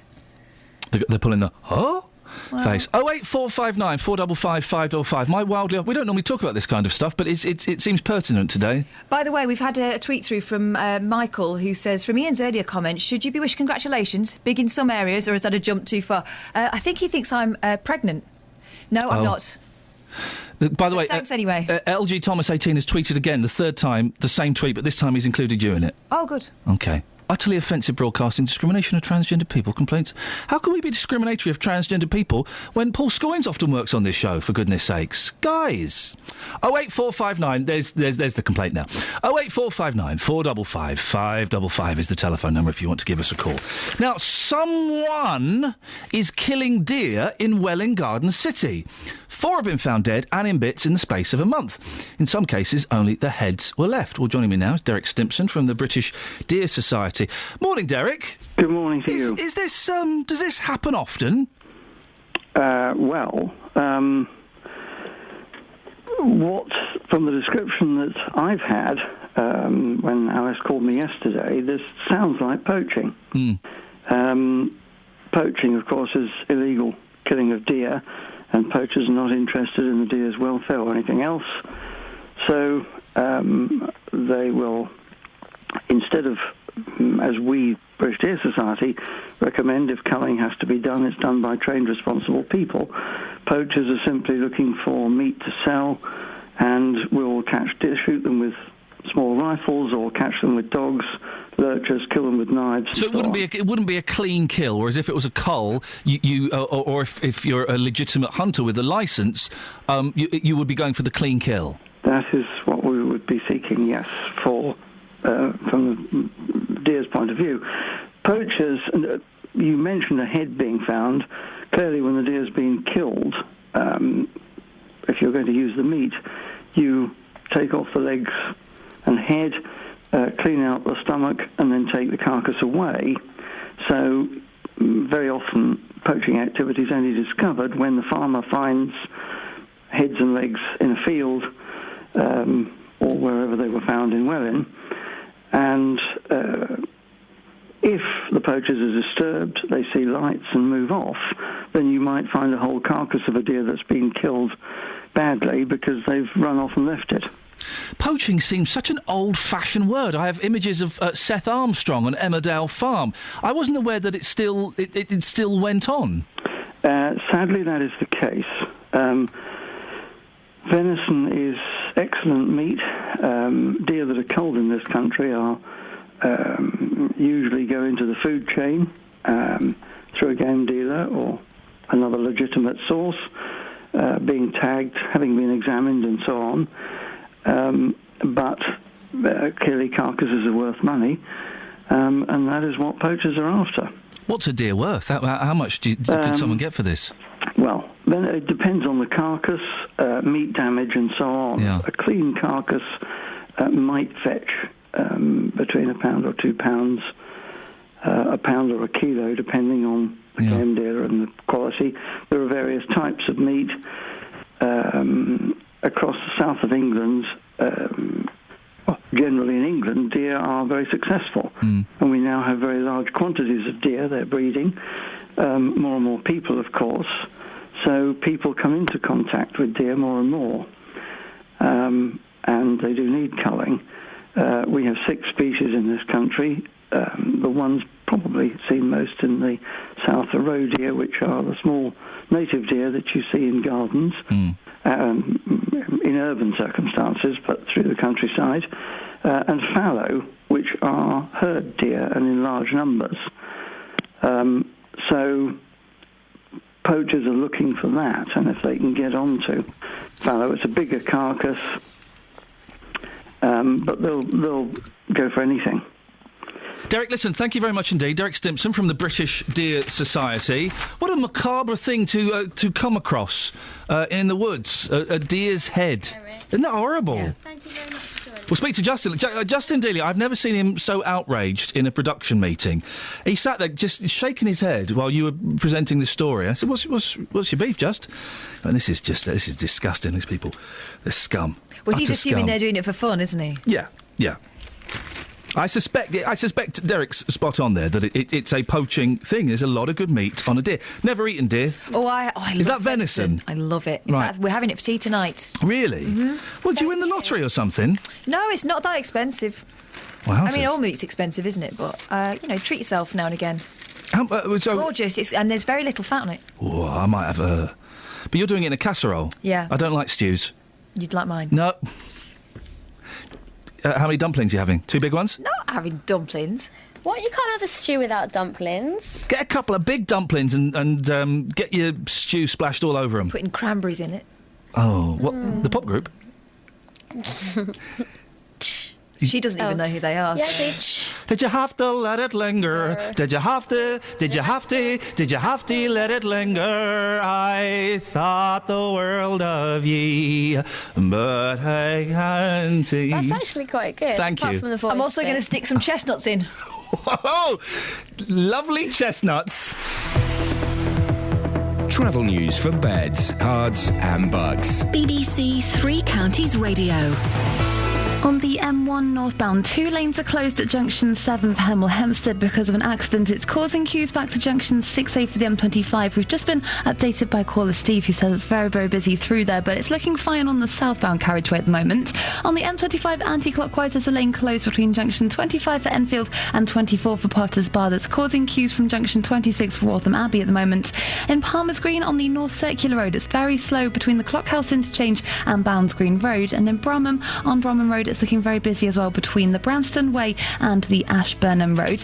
On the A1 southbound, it's very busy now between the St Neots Junction and the Black Cat roundabout through the roadworks, but no problems reported so far on the trains. Samantha Braff, BBC Three Counties Radio. Why, thank you, Samantha. Why is everyone being a bell on Twitter today? So we've got this fella complaining I'm discriminating against transgender people, then Andy McClelland, who always likes having a pop but hasn't got the cojones to phone in, I'm on my way to work, whatever, says... Shouldn't be tweeting then. See, you're struggling with the Muslim debate, torn between being PC and saying what you really think. Cringe radio.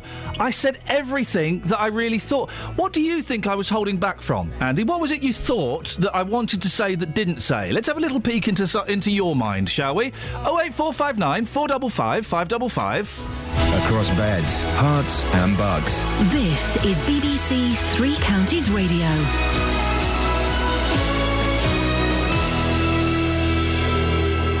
It's 7:30. I'm Simon Oxley. A mother from Luton is starting a 5-year jail term for inciting terrorism on the internet. The court heard how Runa Khan wanted her 6 young children to become jihadi fighters.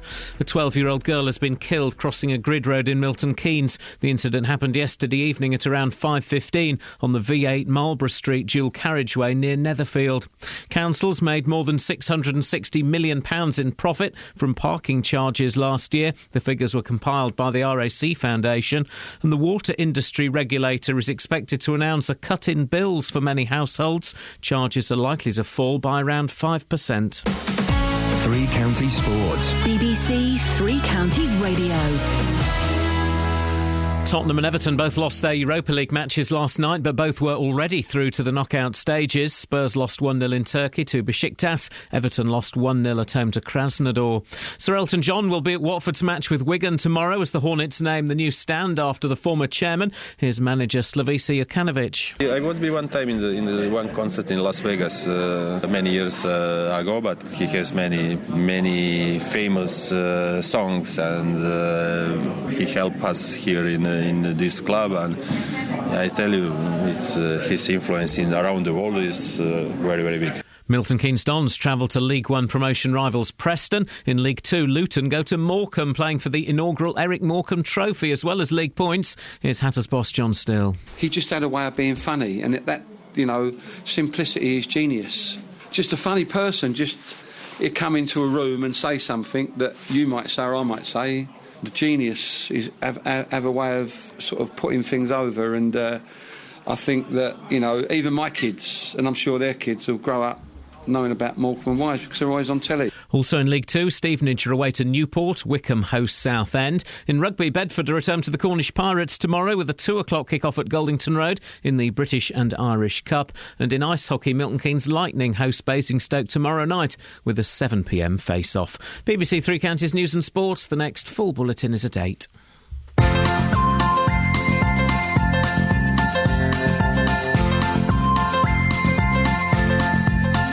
There's a voice that keeps on calling me. Down the road is where I'll always be. Every stop I make a new friend. Can't stay for long, just turn around and I'm gone again. Maybe tomorrow I'll wanna settle down.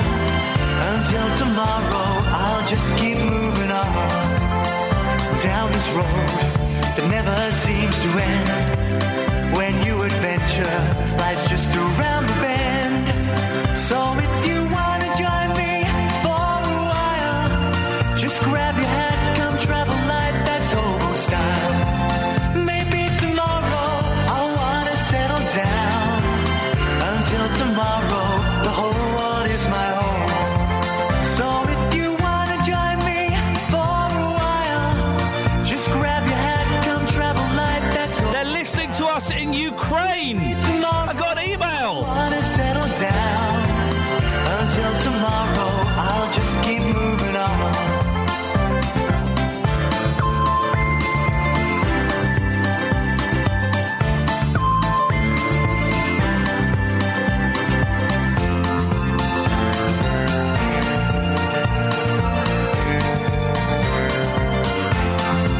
Maybe tomorrow, I'll wanna settle down.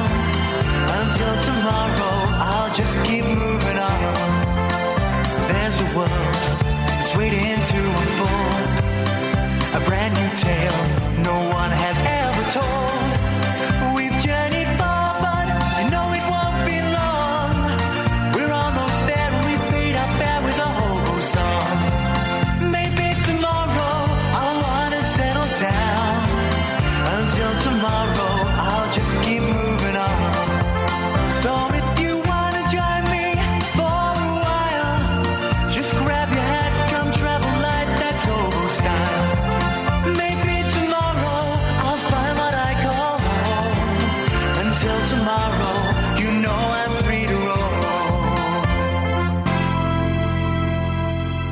08459 455 555 is the telephone. I miss Justin Dealey. Can we try? I know Justin's kind of driving around. Can we get a bit of Dealey action going at some point? This, Yeah, This bit, I want to talk to him about what gives him a tingle. I meant Kevin, stay there. I'd say we've had an email from the Ukraine. We've had an email from the Ukraine, except it's not called the Ukraine. It's called Ukraine. Right. From Stuart. It's about what makes people tingle. Why are we talking about this? Because there is a certain undercurrent of people who use the internet who like to follow people who post videos of, I don't know, folding towels or shirts or wrapping presents. Yeah. It's about neatness, isn't it? Well, it gives. I Precision. I think what it's about is it's about the monotony of it that kind of sends you into a Zen trance-like state. Oh, really? I think that's what it is. Stuart says, what makes me tingle? Some of these are good, some of these are rubbish. Oh no. So Stuart sent me another email saying, sorry, I'm actually from Woburn Sands. I'm visiting my girlfriend for a week in Ukraine. But he's still in Ukraine. Still in Ukraine and he's still listening to this rubbish. Yes. What makes me tingle? Well, I love it when I go abroad listening to foreign radio stations. Oh, it's my favourite thing, even if I don't understand it. I love it. Kiss FM, Sevilla. Oh, you had to do the language. What makes me tingle, says Stuart, in Ukraine, but formerly of Woburn Sands, is walking on a new field of snow where no one else has been, and the crunching noise. Oh, yeah. I don't like the crunching noise. It's like tearing cloth and wool apart. Also, seeing fork lightning. No, rubbish. The smell of petrol. Yes. No. Yes. Makes you feel sick. Oh, it gives me a high. The sound of electricity in a large transformer or pylon. Yeah. Yeah, baby. No. And an amazing view. No, that's limp. I like a new whiteboard pen. I like clean sheets. Oh, yes. After a shower. Yeah. After a shower, clean pyjamas, new sheets. Towels that still smell of the washing powder. I put my Jimmy Jams on the radiators last night. Yes. Warm Jimmy Jams. Do it to your socks as well. I went out with a boy once. Whose mum, whose grandma, when he stayed at his grandma's, she'd put his pants on the radiator, so he had warm pants. That's weird, isn't it? No. That's like someone's worn them before you. No, that is very, very kind. I don't like a... Probably best I turn your microphone down. Yeah, I think it's best. Is it warm toilet seat? She was going to take. Oh no! Although in Japan you they can get heated ones. Heated ones. I like the heated ones. I don't like it 'cause it means someone's been there for a long time before you. The toilet seat in the last Big Brother house you could heat. Why? I don't know what's happening in the next Big Brother toilet because I'm not working on it. Are you not? They sacked me. Well, I say sacked. I'm not going back. Why? Anyway, what? How come? Because I'm too brilliant for them. I like to tell myself. Let them try I agree with you. Let them try it for 2 weeks without you. We'll have you here. Kevin, good morning, Kevin. Hey, good morning, Ian. What you got for us, boss? Well, we were just having a chat about this Nihad debate that you were having. Yeah. And thought it was very interesting. We came across the point and wanted to know what you thought of it. Yes. What would happen to society if we had a National Nihad Day, where everyone in society, men and women, were to wear the niqab? What do you think would happen? I'm trying to really put a point across that part of me thinks that we would, there would be anarchy. But it would what? Part of me thinks there would be anarchy. And why would there be anarchy? Well, no one would know who was what. Right. I mean, I don't, Kevin. There wouldn't be anarchy. But really? Well, there would be a little bit of confusion. There wouldn't be l'anarchie, as they say dans le français, and also it wouldn't happen. Men don't wear it. Well, we've actually had in the news that men have been wearing it, haven't we? Well, we've had two fellas a few years ago that tried to escape from being arrested by wearing it. Yeah, so there's two men. There's two men. But I mean, how do you feel about the niqab? Are you comfortable with it? They don't tend to fit me. I don't like it because I think it's sexist and degrading, and it's men exerting control over women, and it's it's not an Islamic thing, it's a cultural thing. It's not a religious thing. And I think it's based on a misinterpretation of the Quran. So I don't mind if I see it in the street. I don't mind if I see it in a restaurant or a hotel or in a shop. Hello? I don't have a problem with that. I don't think it's appropriate in a court of law. I don't think teachers should wear it. And I'm erring on the side of I don't think pupils should be wearing it. Yeah, I believe. Yeah, I'll follow you on that one, boss. Thank you, Kevin. I'm glad we sorted that one out. 08459 455 555. Ken says, I suggest there is a link between moderate and extreme Islam. Do we want to go down this route? Let me just... say it's Christian... Yeah, OK, I don't particularly want to go down that. But thank you, Ken. I've got a text from Pat. Yeah. Muslims are not all the same, but... Morning, Pat. It is just that it is Muslims in this country that are being arrested for terrorist offences. And the face veil covering becomes another barrier to integration. The face veil should be banned immediately because I see this kind of dress code as a copy now of the IS dress, and it's very threatening. You see it that way, Pat? Yeah, and I don't. God, I'm contradicting myself internally. I don't think you can ban. You can't ban certain types of clothing. I think that would be inappropriate. That is once you start banning... I'd like people to pull the trousers up properly, but I can't enforce that. Once you ban a certain style of dress, then it's the thin end of the wedge, I think. I'm struggling to put forward a good argument for this. Freedom of expression in the way that you dress. It's important. Yep. It's important. It's important to a lot of people. Remember when you were a teenager and you went out looking like a Wally? You knew that you were doing it, despite your mum's your preferences for you to wear sensible slacks, but you did it anyway because you were rebelling. Can I just ask you, Catherine, are you saying that Muslim women in the niqab look like Wallies? No, I'm not. I'm just saying that... Because that could be... Judging by our listeners today, they could interpret it like that. No, whose approval are you seeking? I don't think we should start... legislating for a certain standardised version of what is acceptable dress. I'm happy to talk about the niqab and the full face veil because it's in the papers today with Runa Khan, this woman who's been sent to prison for 5 years for inciting terrorism. She was wearing it in the court. So I'm kind of happy to talk about that. I don't particularly, and Ken, I appreciate your email and some of the text. I don't particularly want to do the are Muslims good or bad conversation. It's been done a million times. I'll tell you the answer. No, not all Muslims are bad. Some of them are. Some Christians are bad. Some atheists are bad. Some Sikhs are bad. Some black people are bad. Some white people. Do you know what I mean? Human beings. Yeah, I'm not going to do that kind of whole Muslim debate because other people do it and do it better than I could, and it doesn't really interest me. I think it's a flawed argument. But I guess because we've mentioned it, that we can talk about the niqab, the burqa, the full face veil, and kind of how appropriate is it. But then again, can we have sensible conversations? Suggesting that we have a national niqab day where we all dress up in it. Where does that take us? You know, that doesn't take us anywhere, does it, really? Akbar's in Luton. Good morning, Akbar. Good morning, Ian. What would you like to say, boss? Boss, I would like to say that this Runa Khan story is a multi-dimensional story because she was allowed to wear and keep her face covered in the court. I mean, some kind of special arrangements were made between the judge, prosecutors, and the defence team. Yes. I as a citizen of this country and this society, I think she shouldn't have been allowed to keep her face covered in the court.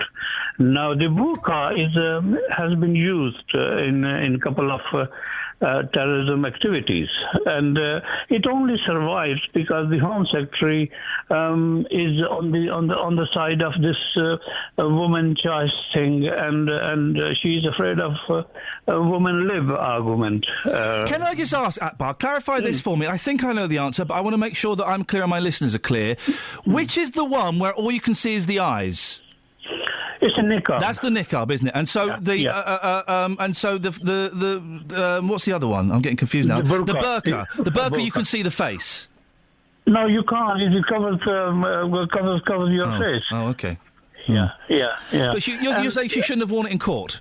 No. She shouldn't have been allowed. Akbar, listen, thank you very much indeed. And the reason I think, and it's an obvious argument, it's an argument that loads of people put forward, is because you want to know if people are telling the truth or not, and that is done through looking at face. You're there to be judged, aren't you? Yeah. The jury needs to be able to judge your reaction. And you can't dictate the rules in the court, unfortunately. No one can dictate the rules in the court, only the judge.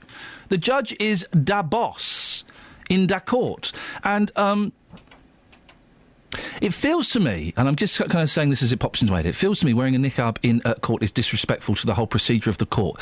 And you have to show respect to the court. And if you don't, then I think that says a lot about you, and that should be affected in your sentence. That should be reflected in your sentence, I think. I'm kind of having these thoughts out loud. So I've never really bothered to think about it that much.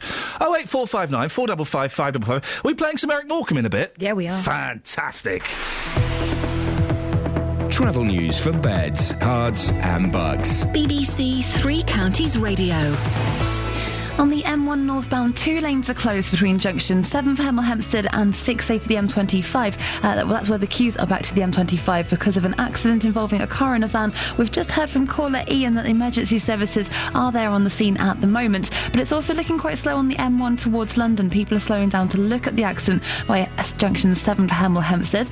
On the M25 anti-clockwise, there's a lane closed between junction 25 for Enfield and 24 for Potters Bar. That's because of a breakdown, and it's causing queues to junction 26 for Waltham Abbey. And on the A1M southbound, it's looking very busy between junction 8 for Hitchin and 7 for Stevenage. In Bromham, on Bromham Road, it's looking very slow between the Branston Way and Shakespeare Road on the speed sensors. And the A1 southbound is also very slow between the St Neots Junction and the Black Cat roundabout through the roadworks. Samantha Braff, BBC Three Counties Radio. Thank you, Samantha. 7:46, it's Friday the 12th of December. I'm Iain Lee. These are your headlines on BBC Three Counties Radio. A woman from Luton is starting a 5-year jail term for inciting terrorism on the internet. A 12-year-old girl has been killed crossing a grid road in Milton Keynes. The incident happened yesterday evening at around 5:15. And councils made more than £600 million in profit from parking charges last year. Let's get the weather. Here's Alina. Beds, Hearts and Bucks weather. BBC Three Counties Radio. Morning to you, Iain. We've had a lot of rain through this morning, but the worst of that now easing away south and eastwards. Still quite windy, and we do have a wind warning from the Met Office, a yellow warning for the wind for the next couple of hours. Still some gusts in excess of 50 miles an hour, but those too should start to ease down. And then for most, a reasonable day in store now that early rain has gone. 1 or 2 showers around, but also some good spells of hazy sunshine and much lighter winds by this afternoon. Highs of 8 or 9 Celsius, fairly close to what we've got at the moment, but those temperatures will drop away overnight under clear skies. A widespread frost as temperatures fall to -2 Celsius. So a crisp, frosty start tomorrow, but plenty of winter sunshine, mainly blue skies, barely a cloud in the sky. A high of 5 Celsius, 41 degrees Fahrenheit, but light wind, so always pleasant enough in the sunshine. A frost will quickly reform again tomorrow night, but it won't last all night because cloud will be building, the winds will be strengthening, and come Sunday, we're back to those milder, windier conditions with some outbreaks of rain during the afternoon. BBC Three Counties weather, I'm Alina Jenkins. Thank you, Alina. The BBC Sports Personality of the Year. And the winner is David Beckham, Paula Radcliffe, Bradley Wiggins, Chris Hall, Andy Murray. Just brilliant, absolutely brilliant. Celebrate this year's sporting superstars at the biggest awards night in sport. I'm obviously really humbled. It's such a big honour even to hold this trophy. Thank you very much to everyone. What a year. The BBC Sports Personality of the Year, live from Glasgow. Sunday night from 8 on BBC One and BBC One HD. Tony's in Milton Keynes. Morning, Tony. Good morning, Ian. What would you like to say? Dress codes. If you go into a building society wearing a full face, I don't think there's any restrictions, or a bank for a woman. But if you go in there with a balaclava on, you'll be on the floor in 4 seconds flat, because you're not allowed to wear balaclavas or crash helmets for obvious reasons. Yes. So, what's stopping a bank robber wearing a full face outfit? How are they going to get through that? I wonder if the banks or building societies have changed their rules on wearing a full Be tough for them to escape, wouldn't it? Because it's kind of like a long, flowing outfit, isn't it, that touches the floor. So they wouldn't be able to run very fast. I should think they probably would do. They'd probably put a gusset in it, but... A gusset? Yes. We don't say the word gusset enough on this show. Yeah, I suppose so. I wonder how many times it's happened. Probably not many.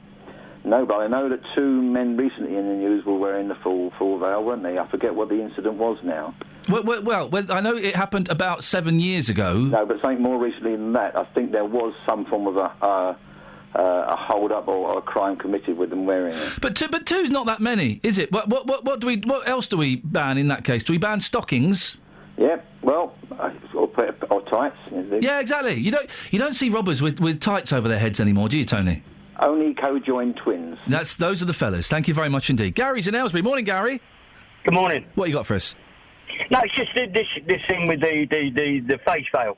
Yes. In our courts and in our law, we have the right to face an accuser. You know, how can you face an accuser with somebody that's wearing a mask? In the 70s and the 80s, when they arrested the terrorists in Northern Ireland, Bobby Sands wasn't allowed to wear a mask. This lady's been nicked for terrorism. Right. You know, she's lost the right to cover her face. I'm not talking about her religion. What they do in their own homes, what they do walking around the street, you know, I can understand that. And I disagree with it greatly. I think women are very, very, very put on. I think this is all a male-controlled and dominated things to start with. But in court, you don't wear a mask. People should be able to see what you've done, should be able to see who you are. Well, I don't know. She was found guilty. Yeah, I don't know if it's necessarily a law that you have to that the accuser has the right to face the accused. I think you find if you go back in time, you'll find it's actually written in there somewhere. Okay, well, I've not heard of that before, but I do think that in in a court of law, it's kind of. Are you putting your hand up, Catherine? Yeah, there's a really good point here on the text. Go on. That might solve a few of these things. I think the reason, says Mark in Bedford, she was allowed to wear the veil is that she'd pleaded guilty and therefore there was no jury. If she had contested the charge, she probably would have had to remove it so the jury could judge her reaction to the questions. Yeah, that's fair enough. But there is also a thing about the press reporting these things. They should be allowed to report these things. They should be able to take photographs of this lady. How do we know who she is? She was on Newsnight last night. Yes. What, without the face veil? But the press don't have the right to tell somebody to how they dress. No. Unless their shirt's strobing. I didn't say that. I said they have the right to report. Yeah. right? And how can they report properly when somebody's wearing a face veil? This woman's a terrorist. I'm sorry, she's a terrorist. They're trying to kill us. Would it make any difference if you knew what she looked like? Well, of course it does. Well, what difference would it? What difference would it make if you knew, Gary, what she looked like? It's a woman to avoid. I don't want to know this person. But she'll be in prison. She'll be in prison, so you'll be avoiding her. She will be now, but she's still. Why is it okay for me to go to court and be arrested, say for terrorism? I go and stand in the dock. My face is plastered all over the world. Yeah. This lady goes into the dock. Nothing. Gary, listen, thank you for that. I don't know my thoughts on this, which is why I'm struggling a bit. Here's a question: is she allowed to wear it in prison? Well, surely if it's all women in there, she won't have to. There'll be male guards. Is she allowed to wear it in prison? Good question. 08459 455 555. Now, Eric Morecambe, we all love a bit of... Eric, there are very few comedians that everybody loves. I can't think of many that everybody loves. And that you can listen to from years ago and it doesn't sound really old-fashioned. I watched a great documentary on Spike Milligan, but even he divided people. Even some people thought he was too silly and he was too nonsensical. I'm trying to think... Frankie Howard, I guess he divided people. But everyone loves Eric Morecambe. Yeah. Everyone does. He's the universal. He was also a big fan of Luton Town. Is that true? Yeah. He used to do it on telly. Well, do you remember? Well, we got a clip of him. This is Eric Morecambe with a young Des Lynam in the commentary box. Luton have got a free kick coming up now, which Bobby Thompson is just going to take. It's there! It's there! Hey! How about that? How about that? Anderson from a Bobby Thompson free kick. Hey, knockout. That's fabulous, that. Well, I cannot tell you how excited I am and genuinely honoured. We've got Eric's son, Gary, on the line. Good morning, Gary. Good morning, Ian. What's it like to have a dad that absolutely everybody loves? Well, it's very strange. It's interesting you were talking about the comedy as the root reason why everyone loves him so much, but I think it actually goes beyond that. I think there are some people that just get in the psyche somehow, and it just works for some reason that you can't analyse or explain, and it's just there. And we experienced that yesterday in Morecambe with the statue. So. This was the remind us what this statue is, exactly what this is. This is all that was vandalised, isn't it? That's correct, yeah. It was vandalised by someone, sadly, who wasn't very well, and I don't think it even remained a police matter. It became a hospital matter. Right.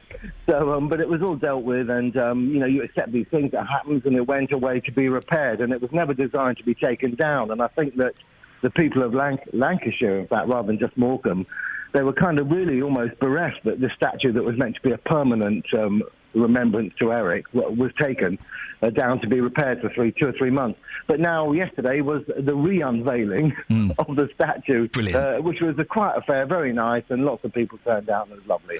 And now there is an Eric Morecambe trophy that Luton Town are playing for tomorrow, aren't they? They are indeed. What a shame Luton are going to win. Oh, no, I shouldn't say that, should I? Where did the idea for this come from? Sorry, where? Where did the idea for this come from?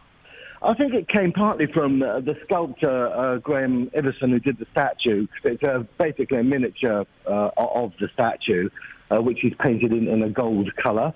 And then they had to approach the FA, I believe, and it was all cleared because of Eric's connections to both Morecambe Football Club and Luton. And this Saturday will be the first match for it. And we went to the Globe Arena yesterday, and it was lovely, and we were very well looked after. I'm being very frivolous when I talk about Luton winning it. Well, why? Now, listen, because I didn't know that your dad was a fan of Luton. How did that happen? When he had his first heart attack in 1968, he had to have a 6 months to a year recovery, and he was always mad about football. And it was a toss-up, really, between Luton and Watford. And Watford were playing away, so he went to Luton and he said to me, you like football, come along with me. So that was the beginning, and then he got recognised, of course, and then he was made a director, and he had a lifelong affiliation with the club. It must have been... I mean, was it weird going... I suppose you were used to it, because he was one of the most famous people in the country, that everyone recognised him. Yes, you just accepted it, really. And you've got to bear in mind that when you've lived with it from, the word go, it's not unusual because it's all you're used to. Yeah. So when people say to me, what was it like having him as a dad, I always say, well, I don't know what it's like having him not as a dad. It's one of those scenarios. But he was extraordinary. The older I get, I'm older than he was now when he died. Wow. And I reflect back, and I do think, God, actually, when I think about it, he was very different. Was he different? Obviously, would have been a difference. But how much of the Eric Morecambe character did he bring home with him? Yeah, about 95%. Oh, blimey, really? I bet that was exhausting for everyone. And for him, actually. Yeah. Yes. Yeah, no, he was so wired with it all, and he used to wake up in the morning, and he wasn't thinking about what's for breakfast. He was thinking about what could he observe that's funny. That's how his mind works. And, the Morecambe and Wise is now, it's a legendary comedy that everyone kind of looks back on fondly, but they're also so associated with Christmas. That's a really strong area, the Christmas thing. But also, they're also contemporary, which is really bizarre to even say that. Yeah. There are still plays out there about Morecambe and Wise. They still get shown at prime time, on prime time TV. Oh, still get huge audiences. And still get big audiences, and there's still a little cottage industry that we're all involved in, and it's wonderful. What a testament to their talent. Gary, listen, you must be so proud of your dad and what he achieved. Oh, totally. God, it's been my life, from about the age of 5 when I understood it. I've really devoted a lot of my life, and in the last 10 years, probably, most of it goes into Morecambe and Wise related things. I'm just being told by... What are you saying, Imaika? I'm just saying that I've read your book, Gary. It's brilliant, and I must lend it to Ian. He needs to read it. It was such a beautiful book. Now, which book's that? It sounds very immodest to say. Oh, my gosh! Which one from my repertoire? Well, I can't remember. I think it was the newest one. I bought it a couple of years ago. That's the big yellow one that has lots of memorabilia built into it. Oh, yeah. I think, that's a fabulous book. Oh, thank you for that. I really enjoyed it. Great fun. The publishers did us proud on that. Gary, listen, I'm so thrilled that you've come on the show. It's a real pleasure to talk to you. Thank you very much. And let's keep our fingers crossed that Luton kick him in the backside, shall we? Come on, you hatters. Come on, you hatters. I shouldn't say that. Maybe a draw. Gary, listen, have a great Christmas, and wonderful to talk to you. There you go. Gary Morecambe, Eric Morecambe's son. I'm all aglow. Wasn't he lovely? Tingles, you see. Tingles. 08459 455 555. Travel news for beds, cards and bugs. BBC Three Counties Radio. On the M1 northbound, 2 lanes are closed at junction 7 for Hemel Hempstead. It's causing queues from the M25 because of an accident, and it's also making it very slow on the southbound M1 past junction 7 for Hemel Hempstead, causing queues from junction 9 for Redbourne, with people slowing down to look at that accident. Further afield on the M1 northbound, there's a lane closed between junction 17 for Dunchurch and 18 for Rugby in the roadworks area, and on the M25 anti-clockwise, there's a lane closed between junction 25 for Enfield and 24 for Potters Bar because of a breakdown. It's causing queues to junction 26 for Waltham Abbey at the moment. In High Wycombe, London Road is looking very busy in both directions into High Wycombe, and there's no reports of any problems on the trains. Samantha Bruff, BBC Three Counties Radio. Thank you, Samantha. Oh, we're talking about tingles. Speaking to Gary has given us all a little bit of a thrill. We'll put that in the podcast in case you missed it. More of your calls after the news with a bit of Oxley banter. Local and vocal across beds, hearts and bucks. This is BBC Three Counties Radio.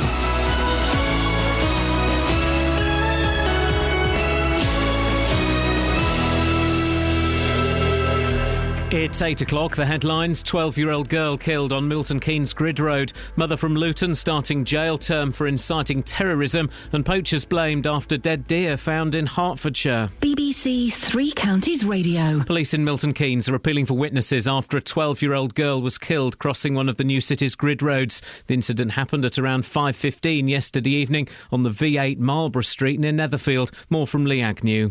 Thames Valley Police say the girl was crossing the dual carriageway when she was in collision with a black VW Golf which was travelling northbound. The ambulance service attended, but the child, who's from Milton Keynes, was pronounced dead at the scene. Her next of kin have been informed. The car driver, a man in his 30s and also from Milton Keynes, was not injured. A mother from Luton is starting a 5-year jail term for inciting terrorism on the internet. The court heard how Runa Khan wanted her 6 young children to become jihadi fighters. In an exclusive BBC interview after being convicted, she said she had a duty to follow Islamic law. In the Holy Quran it says the believing men and women are helpers of one another. So the role of the Muslim woman here is to encourage her menfolk to go out and fight for the sake of God. The water industry regulator has ordered the water companies to cut their bills by 5% over the next 5 years. This would see average bills fall by about £20, but Anglian water customers will see the greatest percentage drop in yearly bills, down by 10%. Councils made more than £660 million in profit from parking charges last year, according to figures compiled by the RAC Foundation. The Community Secretary Eric Pickles has accused local authorities of ripping off motorists from what he called the industrial use of CCTV spy cars. 3 men and 2 teenagers said to be part of a gang of phone scammers targeting elderly people in Bedfordshire and Hertfordshire have appeared in court. The 5, who all come from the King's Cross area of London, were arrested on Tuesday. Hatfield Remand Court was told 19 cases totalling £100,000 were involved. Well, in Hatfield Council has confirmed several cases of deer being found dead in Welwyn Garden City. The most recent was found in Stanborough Green. In other cases, just the heads had been left. Derek Stimson is from the British Deer Society. Very often poaching activity is only discovered when the farmer finds heads and legs in a field or wherever they were found in Welwyn. If the poachers are disturbed, they see lights and move off, then you might find a whole carcass of a deer that's been killed badly because they've run off and left it. A poll commissioned by the BBC suggests that 7% of the population, around 4 million people, expect to spend most of Christmas Day alone this year. The survey found men were more likely than women to be on their own. In sport, Tottenham and Everton both lost their Europa League matches last night, but both were already through to the knockout stages. And the weather, a cloudy, wet and windy start, but becoming drier and brighter during this morning with some sunny spells, winds easing, a maximum temperature 8 degrees Celsius. And you can get the latest news and sport online at bbc.co.uk/3 counties. Opening the doors on the biggest advent calendar in beds, hearts and bucks. Let's see who's behind door number 12. Nesta McGregor. My favourite Christmas memory. Mum, sorry if I'm going to get you into trouble. I grew up in one of the poorer areas of Jamaica. My mum knew someone who worked at an airport, and basically Christmas time is when suitcases went missing. And I do remember my mum coming home with a suitcase, and out of it popped a pair of Reebok pump trainers. They were 2 sizes too big for me, but I thought it was the greatest gift in the world. Building up to Christmas with BBC 3 Counties Radio. So this fella on Twitter who thinks we were offensive to transgenders, he sent me a very long email. An open letter of complaint. I listened to Iain Lee this morning, and as a proud transgender person, I must voice my outrage at the on-air conversation between the team. In reference to the song Lola by the Kinks, which in itself is an offensive song... Is it? I thought it was I thought it was a story. What we've got here, Thomas, is someone who is way too sensitive. In reference to the song Lola, he's got one thing here that I could see might be a genuine beef, and I will apologise for that if it's caused any offence. Okay, go. There's one thing I can see that's got genuine beef. In reference to the song Lola by the Kinks, which in itself is an offensive song. No, it's not. Iain showed a level of ignorance that baffled me. Don't know where. I found Iain to be fair and balanced, even sensitive in the past, but this latest incident is beyond the pale. Apart from Mr. Lee's general ignorance and attitude towards members of the transgender community, now, here's the bit where I can kind of see that he may have an issue with. I don't see it myself, but I'm prepared to apologise for it. He also used the word tranny. OK, well, if tranny has he says a derogatory term on the same level as the N-word. Well, OK, if tranny has evolved into an offensive word, then you have my humblest apologies. Never my intention to use language that is inappropriate or offensive. I would dispute that it's become an offensive word, but I'm not transgender, so perhaps it's not up to me to comment. So apologies for that. I'm appalled at the nature of the entire morning team as they all partook in this travesty. They should all hang their heads in shame, but they won't. I would expect a public apology, at least from the BBC. Well, I've apologised for that one thing I think I've done wrong. But as I'm a member of the only community, transgender, in our civilised society, which it is still acceptable to openly discriminate against, I won't get anything except more ridicule. Well, you're wrong, Thomas. It's not. There are loads of other communities that are discriminated against. And I think most of what you're saying there is nonsense. chip shoulder? I don't know. Lola's not an offensive song. Do you know what would be good? Yeah. Is if you'd rung up Yeah. and talk about this instead of firing letters. Well, he's posted on my Facebook page. He's set up a Twitter account to just chill out, dude. If you're offended by the word tranny, then I apologise for that, and I will speak to some of my transgendered friends, and I will kind of get the vibe in that world as to whether that word's offensive or not. As for playing the Kinks, Come on. You expect us to ban Lou Reed, Walk on the Wild Side next? 08459 455 555. Got that off my chest. Some people, Some people. And when I say some people, I'm not meaning transgender people. Oh, dear. And on it goes.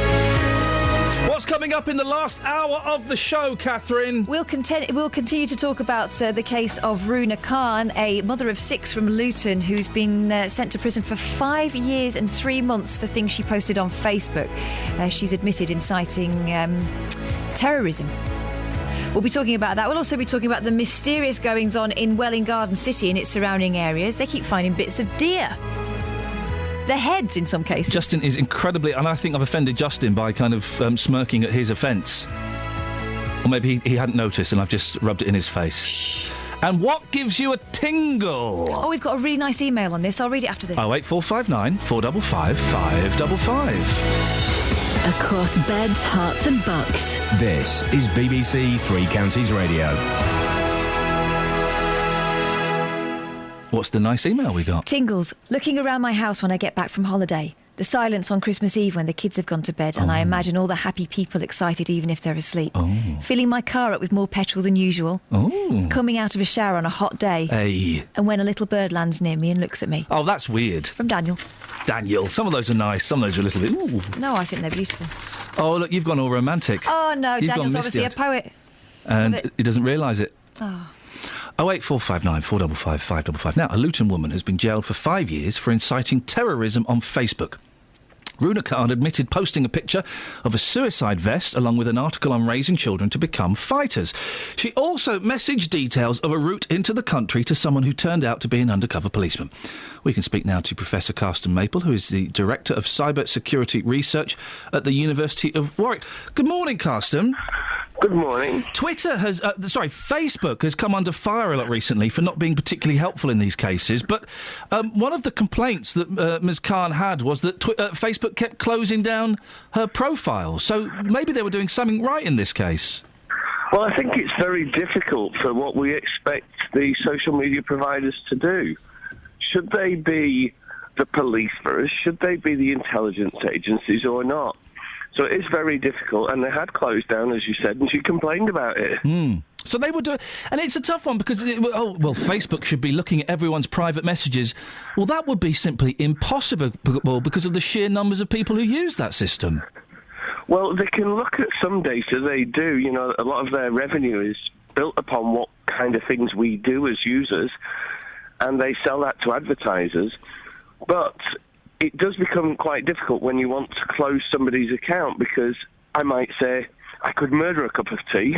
Well, of course, I'm not going to murder anybody, so it might need looking at and actually need some sophisticated artificial intelligence to do that sometimes. They do use systems, don't they, to spot child pornography and things on Facebook and Twitter?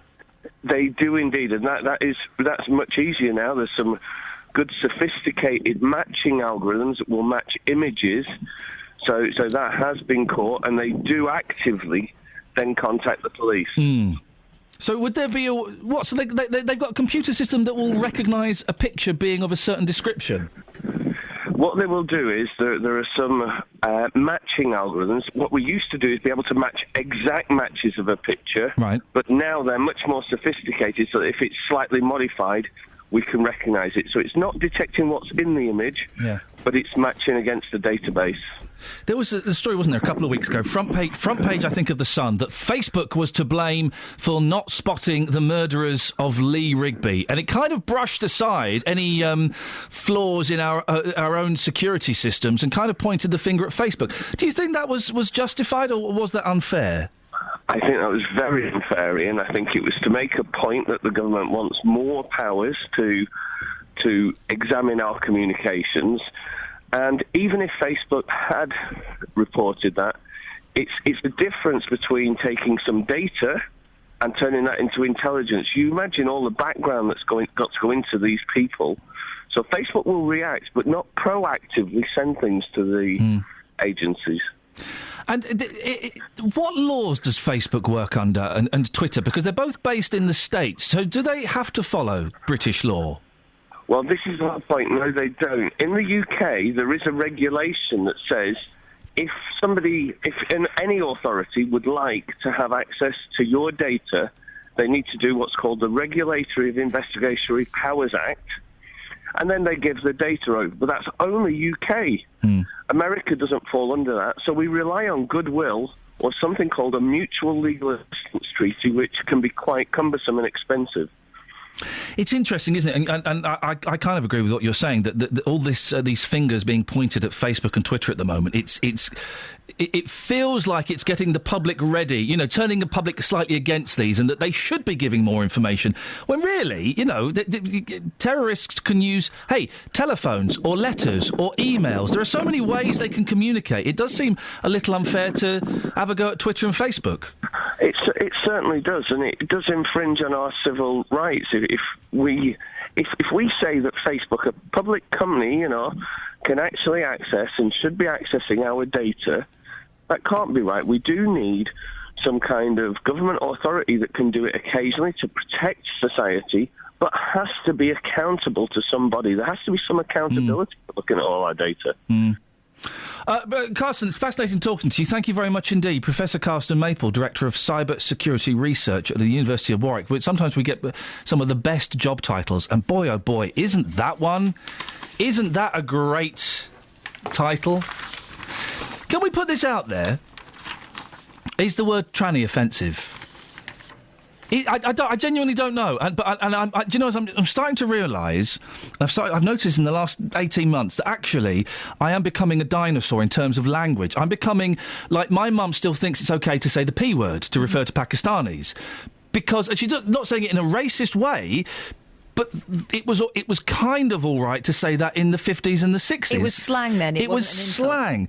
And I'm realising that some of the language that I used that was acceptable in the 80s and 90s is becoming unacceptable. All right. So is tranny, for example, I wouldn't call someone a homo, short for homosexual, obviously. So is tranny an offensive word, it being short for transvestite?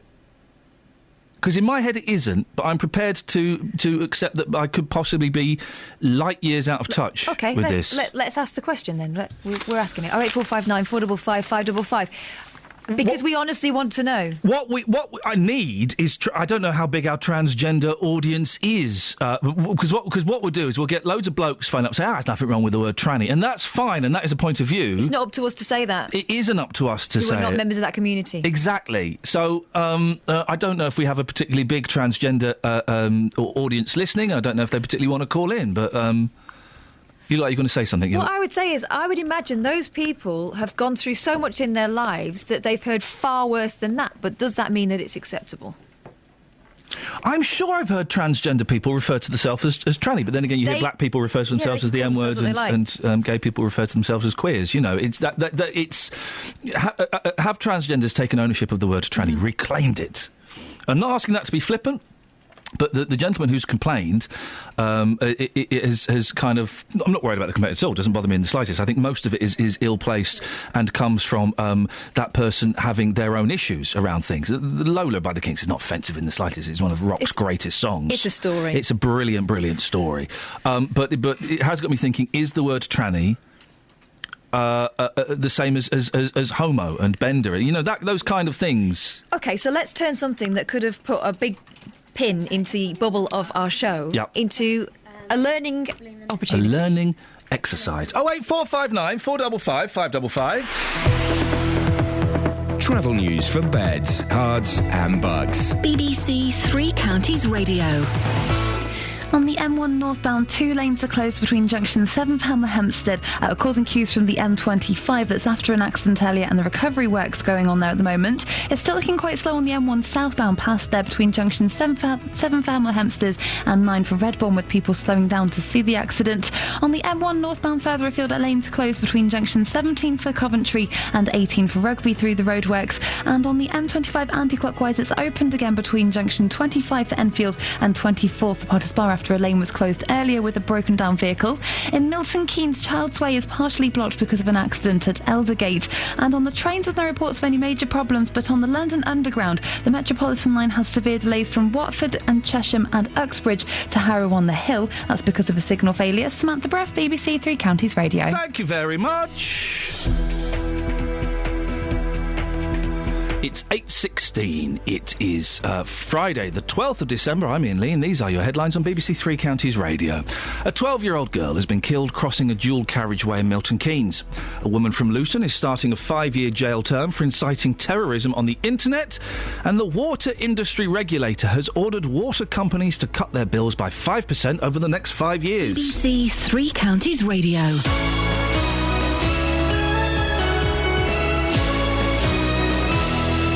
Look a little bit like Edward Woodward, the Equalizer. You got your big puffer jacket on. This is not a puffer jacket. It's a quilted coat. It's a big puffer jacket. You look like someone from an 80s gang. I've just realised I'm covered in mud. Everything I own now is covered in mud. Why is that? The dog. Oh, dear. Muddy paws. How long do you reckon that dog's going to last? Seriously. I can feel the tension, the beef rising. I think probably 10 to 15 years. Yeah, you'll be lucky. I'll give it 6 months. The thing is, I keep saying to dog owners, I said, how long does the excitable stage last? And people say 10 to 15 years, really. Yeah. They don't calm down. Oh, dear. Yeah. You can get drugs put in their food. They won't take it orally, so put it in their food. Hang on a minute. So sorry, ladies and gentlemen, I think we're just listening to the words of wisdom of Barbara Woodhouse of Beds, Herts and Bucks here. Yep. You're suggesting I tranquilise my dog? Not massively, but just so they don't move very much. Oh, right. They can lift their head. OK. Do it to the boys, so why not with the dogs? I don't know if Calpol works on dogs. Probably doesn't. I don't think you can give Calpol to dogs. Then don't do that. But, you'll find an alternative. Oh, OK, fine. Well, I'll look into that. Happy to help. Thanks. What's on your show this morning? Coming up on the Big Phone in this morning, we're, of course, discussing Runa Khan. It's our big local story of the day. I'm asking, what should we do with people like Runa Khan who hate this country? A Muslim mother of 6 from Luton, who's been jailed for 5 years, 3 months for promoting terrorism on Facebook, has told the BBC Britain is the last place she'd want to live. She was caught after sending pictures of a suicide vest and route into Syria to an undercover policeman. And speaking on Newsnight, 35-year-old Runa Khan claimed that the majority of people with her mindset were in prison and did not want to stay in this country. The head of the police counter-terrorism unit says Ms Khan used social media to spread extremism, radicalise others and justify children being used for terrorism. And yet, in 5 years or less, she may well be released back into our society. Well, from 9 this morning, I want your views on this. What should we do with people like Runa Khan, who clearly hate this country? 08459 455 555. Your view from 9. And if that wasn't enough, Jonathan... Treasure Quest on BBC Three Counties Radio. You look like you've been often in the bushes, Annabelle. You're never too old, Hillary. Straddle that train. What is going on? Everybody from Northamptonshire is helping Tim today. Can you just take the phone, just bang it against the wall a bit? I get a lot of abuse when I mention these little points of interest about Annabelle's body. Saturday mornings from 9. Boogie woogie woogie woo. I'm looking for the whipping post on Datchworth Green. Is that over there? Treasure Quest. It's quite fun, though. I quite enjoyed that. Every Saturday morning from 9 on BBC Three Counties Radio. What's going on? So we've got this person complaining on Twitter and on Facebook and stuff like that. We've got Andy, who's always has a go on. Andy was the gentleman who said I was struggling to sound PC when I was holding back from saying what I wanted to say when we spoke to Zafir Khan about Muslims. And I've asked him 3 or 4 times, what was I holding back from saying? And he won't answer the question. He's just having little snipes. So, Andy, I'm sorry, mate. I'm going to block you. You'll see that as a personal victory, as people who get blocked go, you can't have the argument. Well, I'm asking you a question 3 times at least, and you won't answer it, and you're just blocking up the timeline, mate. So you'll be blocked. It's simple, and that person who's complaining on Facebook, good luck with that. What a show we've had this morning. Should the niqab be allowed in court? And is the word tranny offensive? We are sorting out all of the final taboos, aren't we? Leslie's in Luton. Good morning, Leslie. Good morning, Ian. Good morning, Leslie. Hi. Good morning. Good morning. Hello there. Hi. Hi. Hiya, Leslie. Hi. Hi. Aye. Aye. Yeah. Okay. The word homo, I don't think it's an offensive word. Which word? Homo. Homo. Yeah. Because it's a name of a product, isn't it? No, homo was, not homo. What's the difference? The letter H and a sexuality. And also, when was the last time... Oh, it starts with H, not O. What? Homo. What, the washing powder? Yes. How does that start? I think it starts with O. Right. Well, homo starts with H. Is it? It is. Because it's not homosexual, unless you're a Cockney. It's homosexual. So you're right. Homo is not offensive. But you could understand why homo might be. Yeah, but can you will you explain to your listeners the difference? I think I just have. One's a washing powder, one's a gay person. One has an H, one doesn't. Don't you think this will be confusing to a lot of people? Well, no, because I don't think you've been able to buy... confusing to me. I think you're a special case. I don't think you've been able to buy Omo since 1964. No, it's sold in South Africa now. Well, they're going to be baffled, aren't they? OK, any South African listeners who are confused by Omo and homo, I apologise. One is a sexuality, one is an abbreviation for a sexuality and starts with an H. One is a washing powder that only you can buy. Does that clear it up, Leslie? Yes. Excellent. 08459 455 555 is the telephone number. Justin Dealey. Great call, boss. Where have you been all my life? Here, there and everywhere. This morning I'm a depressed man, as you know. I know you are. And listen, I feel bad because when I was laughing earlier on, I wasn't laughing at you. And I know that genuinely, you find this story about the deer very, very upsetting. I do. And I've been worrying all morning that, you know what these two are like next door? Chestnuts and Bets. Yeah. They just mess around during the show and they were just pulling faces. So I apologise earlier. Not pulling a face. Stop it, this is my face. You're doing Look, it I tell now, you what, Kelly. after the programme, if you make me a double-ender coffee, we shall say no more about it. Gosh, OK. You serious? Yeah. OK. And I'll just forget it.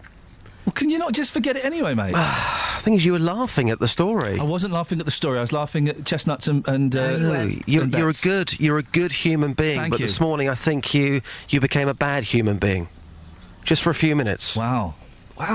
You mean that, don't you? I do. This is a serious story. 4 deer have been found dead. It says here 4 deer have been found dead, dismembered. Well, yeah, in Welwyn Garden City in the space of a month. The most recent in Stanborough Green have been mutilated and left in pieces. Well, you've been to Welwyn Garden City on Deer Watch for us. Yeah. Now, just tell us a little bit about this. What is the deer killer has got a nickname? Yes. The person could be one person killing all 4 deer. The locals have labelled this person the Deer Slayer of Stanborough. See, why not Deer Stalker? I don't know. Dear, oh dear, this person doesn't deserve a nickname anyway, because I think, personally, it's just my personal opinion that this person is going around killing deer for fun, being butchered. People are seeing deer heads literally in front of them on the local green. I mean, if that happened to you, how would that make you feel? Oh, as a person, I'd be outraged. Exactly. You're linking this person with such murderers as Ted Bundy. Yep. That's correct.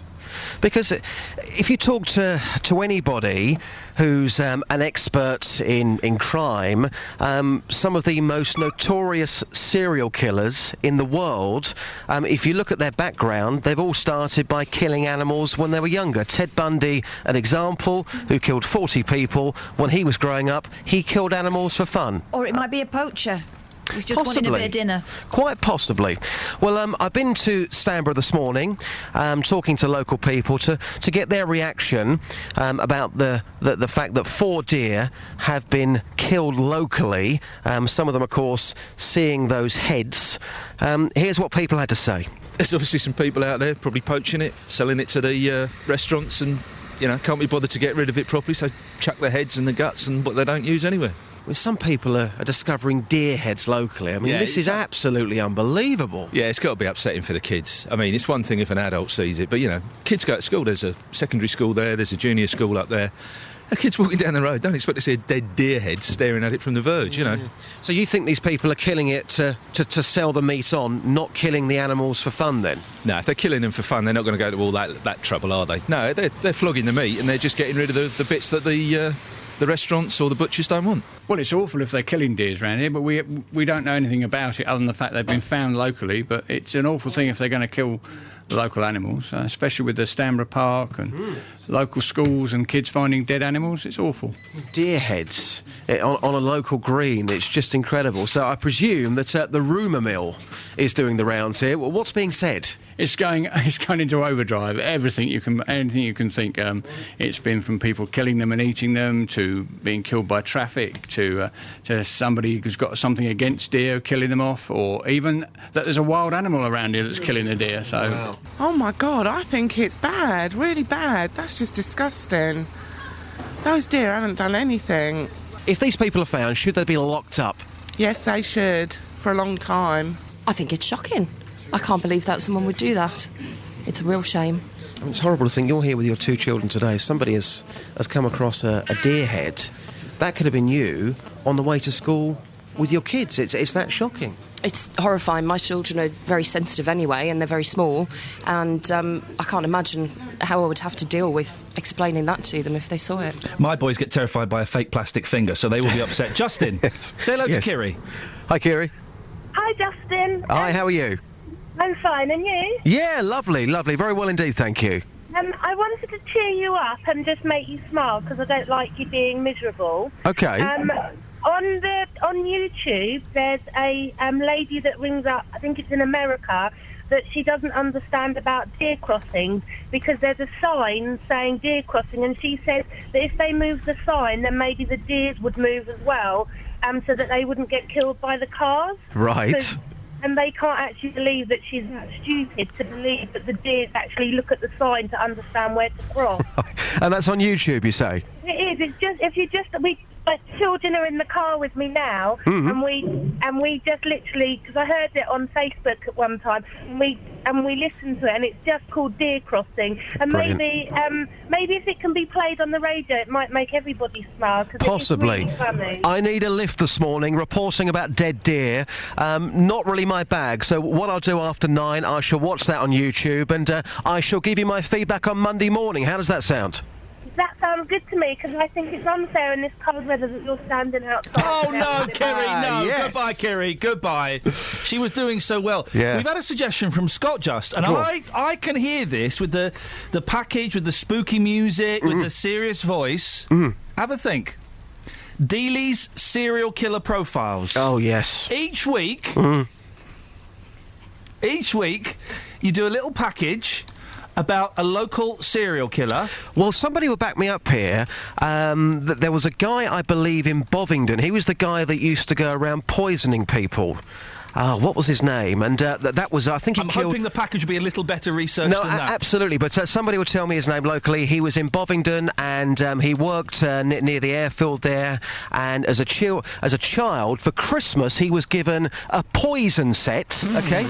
And then, this is a genuine story, he was given a poison set to play with. There's no such thing as a poison set. Okay, well, some sort of set, and then later in life, he went on to poison lots of people that he worked with. Justin, would you do us a favour? Yeah. Let's pilot this, okay? Yeah. Next week, could we have a Dealey's serial killer profile? Yep. And because people love listening to this kind of stuff. Yeah, I know. And we'll trial it. We'll trial it next week. Oh, I'm excited. Are you up for that, Just? Well up for it, yeah. Nice one, mate. Thank you very much. Cheers, boss.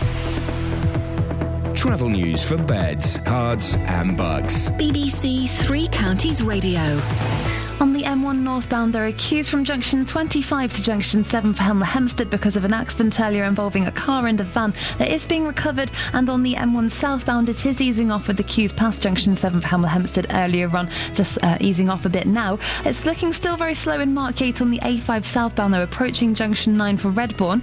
On the M25 anti-clockwise, it's very slow between junction 18 for Chorleywood and 15 for the M4, looking at the speed sensors. And in Milton Keynes on Childs Way, it's partially blocked at Eldergate. That's because of an accident between a car and a cyclist. On the A1 southbound, looking at the speed sensors, it is looking very slow between the St Neots Junction and the Black Cat roundabout through the roadworks. And on the trains, there's no reports of any problems, but on the London Underground, the Metropolitan line has severe delays from Watford, Chesham and Uxbridge to Harrow on the Hill. That's because of a signal failure at Neasden. Smack the Breath, BBC Three Counties Radio. He got given a poison set for Christmas!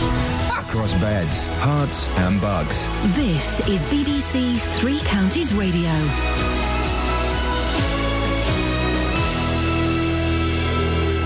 With the headlines, I'm Simon Oxley. Police in Milton Keynes are appealing for witnesses after a 12-year-old girl was killed crossing a dual carriageway. The incident happened at around 5:15 yesterday evening on the V8 Marlborough Street near Netherfield. A mother from Luton is starting a 5-year jail term for inciting terrorism on the internet. The court heard how Runa Khan wanted her 6 young children to become jihadi fighters. And the water industry regulator has ordered water companies to cut their bills by 5% over the next 5 years. This would see average bills fall by around £20, although Anglian water customers will see the greatest percentage drop in yearly bills, down by around 10%. Three Counties Sports. BBC Three Counties Radio. Tottenham and Everton both lost their Europa League matches last night, but both were already through to the knockout stages. Spurs lost 1-0 in Turkey to Besiktas. Everton lost 1-0 at home to Krasnodar. Sir Elton John will be at Watford's match with Wigan tomorrow as the Hornets name their new stand after the former chairman. And speaking of returning legends, there's speculation former Hornets player Nigel Gibbs is to return as a coach. Here's manager Slavisa Jokanovic. I expect in the next week we're going to have some news about this. I tell you, I don't want to speak about names, and I expect we're gonna choose best for us. I need some native English voice in my training for if something is not clear. Milton Keynes Dons travel to League One promotion rivals Preston. In League Two, Luton go to Morecambe, playing for the inaugural Eric Morecambe Trophy as well as league points. Here's Hatters boss John Still. He just had a way of being funny, and that simplicity is genius. Just a funny person, he'd come into a room and say something that you might say or I might say. The genius is have a way of sort of putting things over, and I think that, even my kids, and I'm sure their kids, will grow up knowing about Morecambe and Wise because they're always on telly. Also in League Two, Stevenage are away to Newport, Wickham hosts Southend. In rugby, Bedford host the Cornish Pirates tomorrow with a 2 o'clock kick-off at Goldington Road in the British and Irish Cup.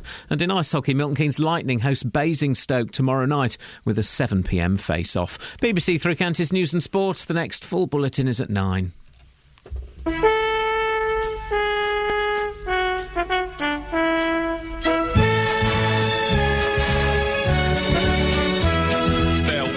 Was a wealthy man who had a wonderful idea to bring children from all places with all kinds of faces together into a sailing ship. There were 40 boys and girls.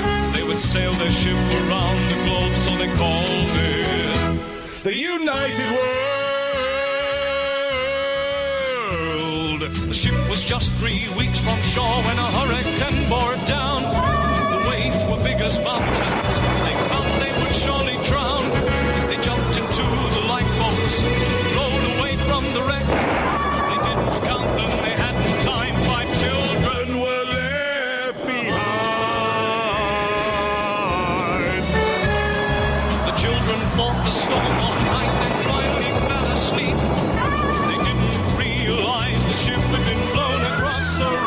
to the Lost Island. Hiding in the bushes was a watchful pair of eyes, and living in the valley were people lost in time, ruled over by a tyrant whose face was in a mask. The children must defeat him so they can escape at last from the Lost Islands. The Lost Islands. It was Scott Walker.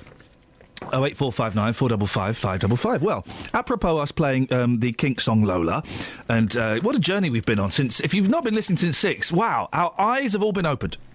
We played the Kinks on Lola. Kelly Betts didn't know it was about a transsexual, or a transvestite, as it would have been in those days. And Ray Davis, I think it's kind of based loosely on a true story. I think it's kind of based on a true story. Hey man, it was the 60s. But Kelly had never really listened to the words before. Didn't know what it was about. So we all laughed because Kelly realised that apart from being, a romantic love song, there was hidden meaning within it. And so we got talking about that. Someone took offence at that. The same person took offence at the song, saying the song is offensive, took offence at our attitude, and took great offence at me using the word tranny. Now that's the one concession I might have, that maybe that word is offensive. I don't know. So we've been kind of asking you this morning, is the word tranny offensive? I don't know. I'm aware that as a 41-year-old man, I've kind of crossed that line into where I'm a dinosaur in terms of language. Language evolves so quickly that maybe I'm out of touch. So we've been asking for your calls. Well, we've got Janet Scott on the line. Morning, Janet. Good morning. Now, you are, let me get this right, you're the former president of the Beaumont Society. What's the Beaumont Society?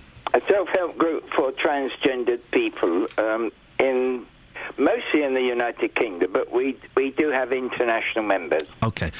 Now, I've had a couple of people who are emailing in who are unclear between the difference between transgender and transvestite. Is there a difference? Well, yes, there is, but there are so many labels now, right. It gets very confusing.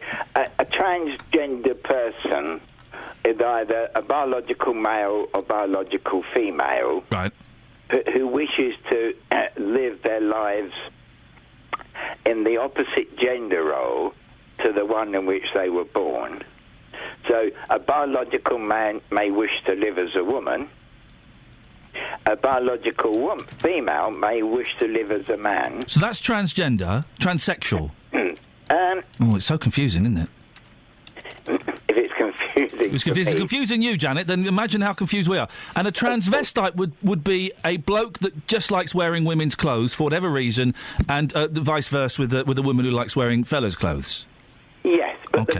the word tranny over recent years has become associated with hate crime. Oh, has it really? Yes. So tranny is an abbreviation. Now, some people don't find being called a tranny offensive, but a lot of people do. And part of that is because a lot of people use it as an offensive term to play ridicule on somebody that they believe may be transgendered.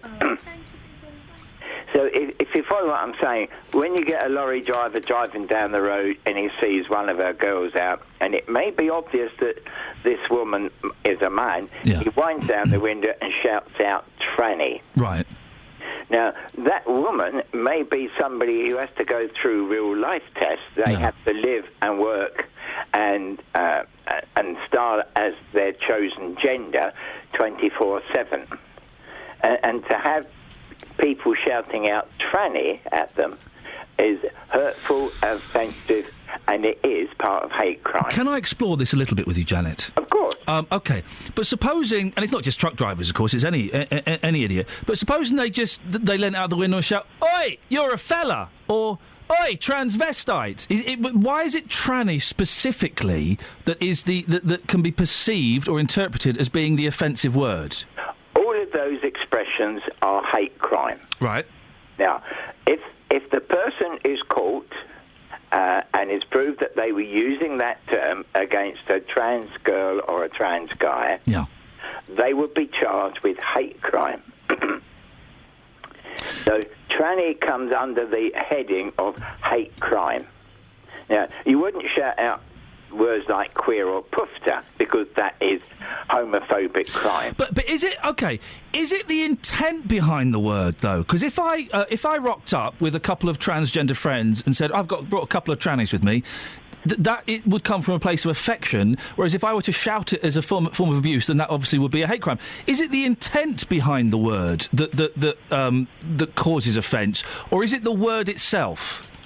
I think it's the word itself, because it harks back to the word transvestite being described as a sexual deviant behaviour. Right.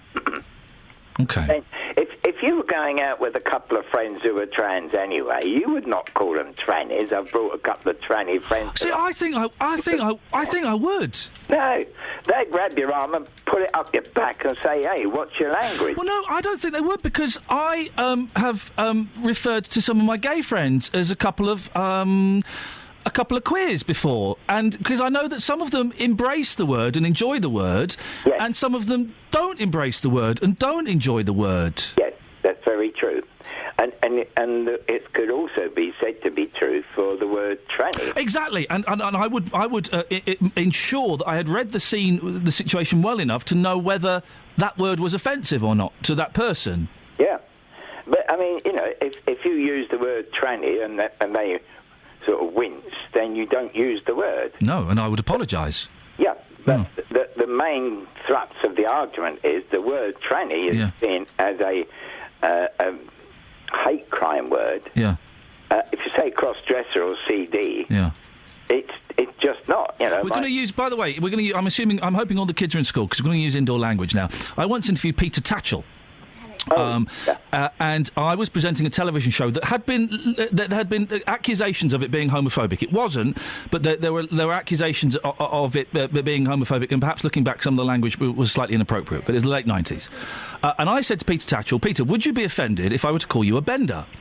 And he said, "No, I wouldn't. It's the intent behind it. It always comes down to the intent, doesn't it?" And he said, if you were saying that to me in a conversation, and I knew that wasn't coming from a hateful place, then it would be fine.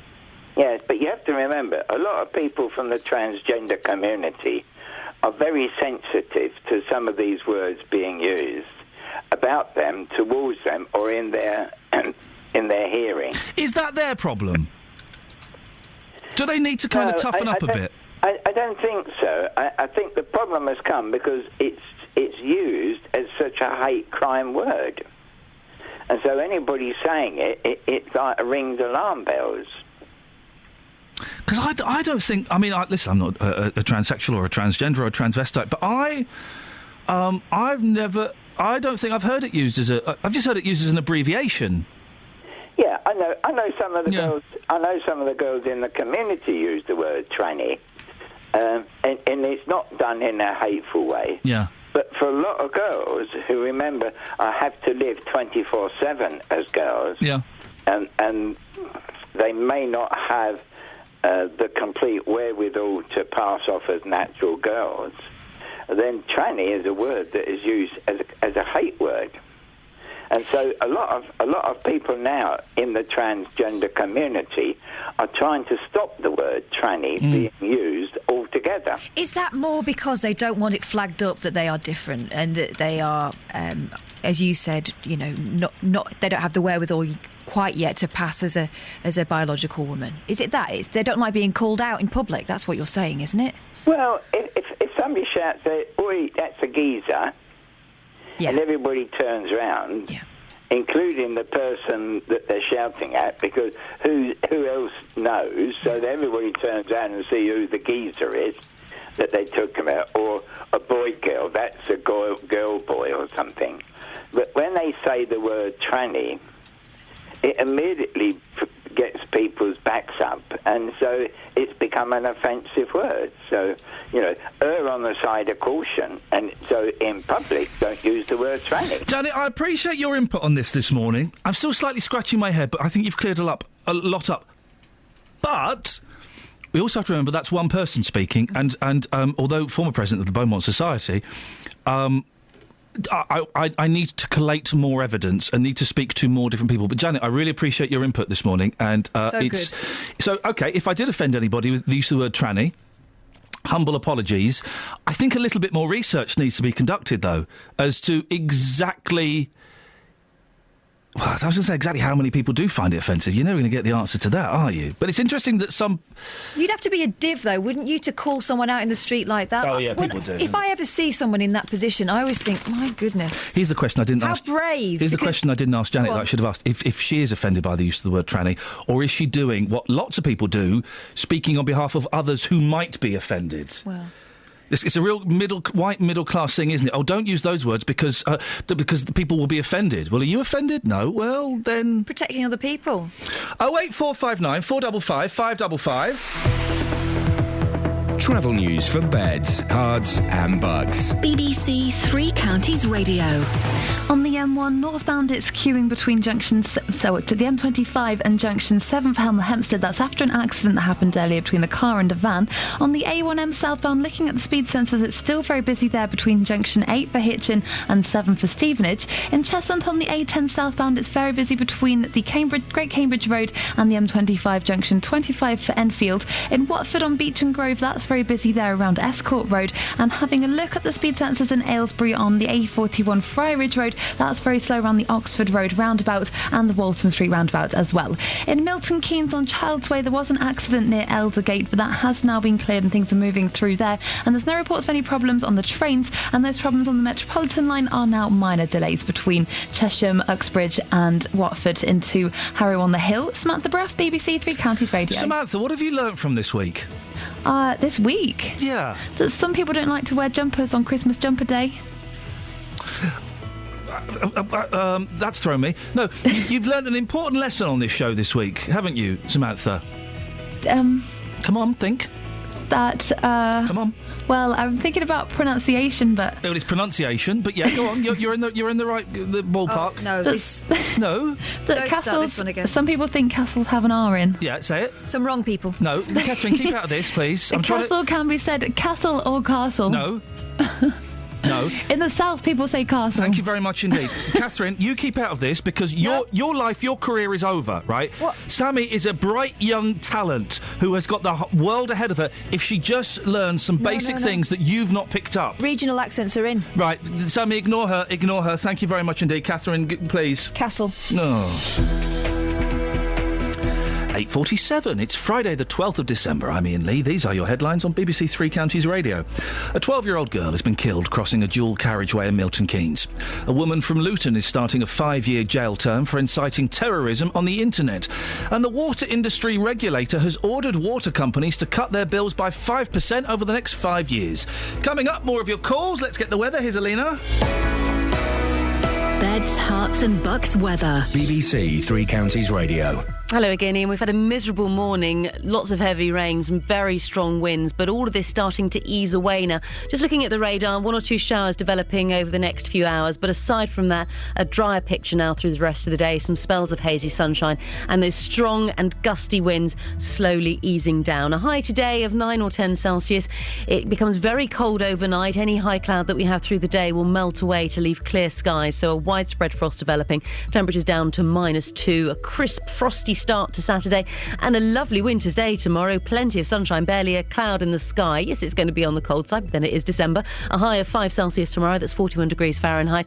And then on Sunday, a cloudier picture, the winds strengthening, some outbreaks of light and patchy rain during the afternoon, and still fairly cloudy with some occasional rain on Monday. BBC Three Counties weather, I'm Alina Jenkins.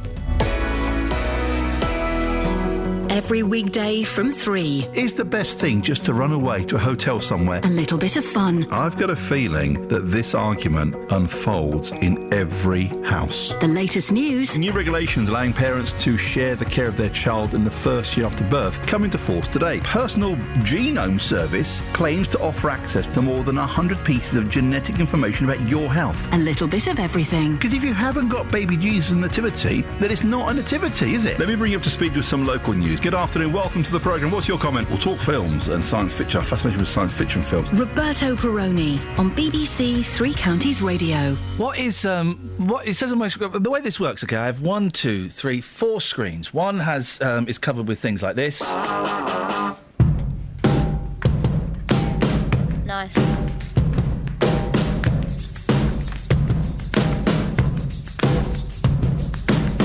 My favourite number is 2. What's yours? I like the mushy peas. So boobs is not news. That's one screen. Yes. Another screen has, I play the songs and other bits and pieces and the travel beds and things. The third screen is my computer, my window on the world. I use it to buy things on Amazon and eBay when I'm talking to a boring guest. My fourth screen, Kelly types on there, occasionally Catherine, it tells me what's coming up next. For example, it says Fader 1, Eric in St Albans on the word tranny. So we'll be speaking to Eric in St Albans about the word tranny. But before that, it says Fader 2, Dealey with Poison Set Ev. I thought we'd finished with Dealey this morning. Why is he back? He's not finished. I've not finished. Hang on, Justin. But I had finished with him. I finished Dealey off. No, this conversation's not over. Sorry?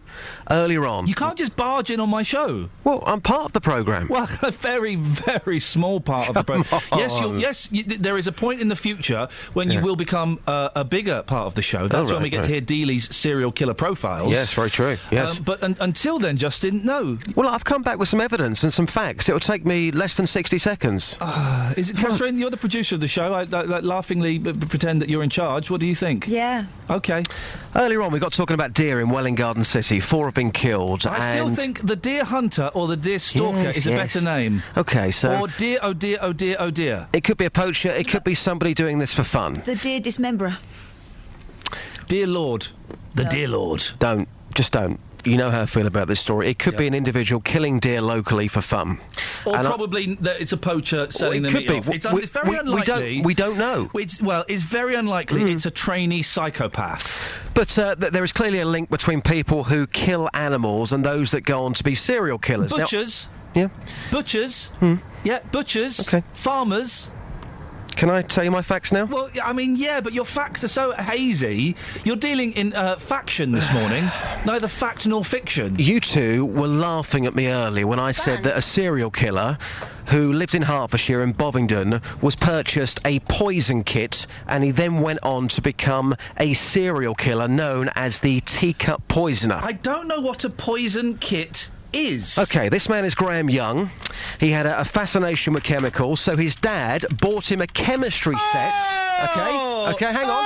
Oh, yeah. As a reward for being a good boy. Yes. And that's how he learnt to make deadly poisons. Right, so he didn't get a poison kit? It was a chemistry set where he learned to make poisons. At 14, he'd already killed his stepmother.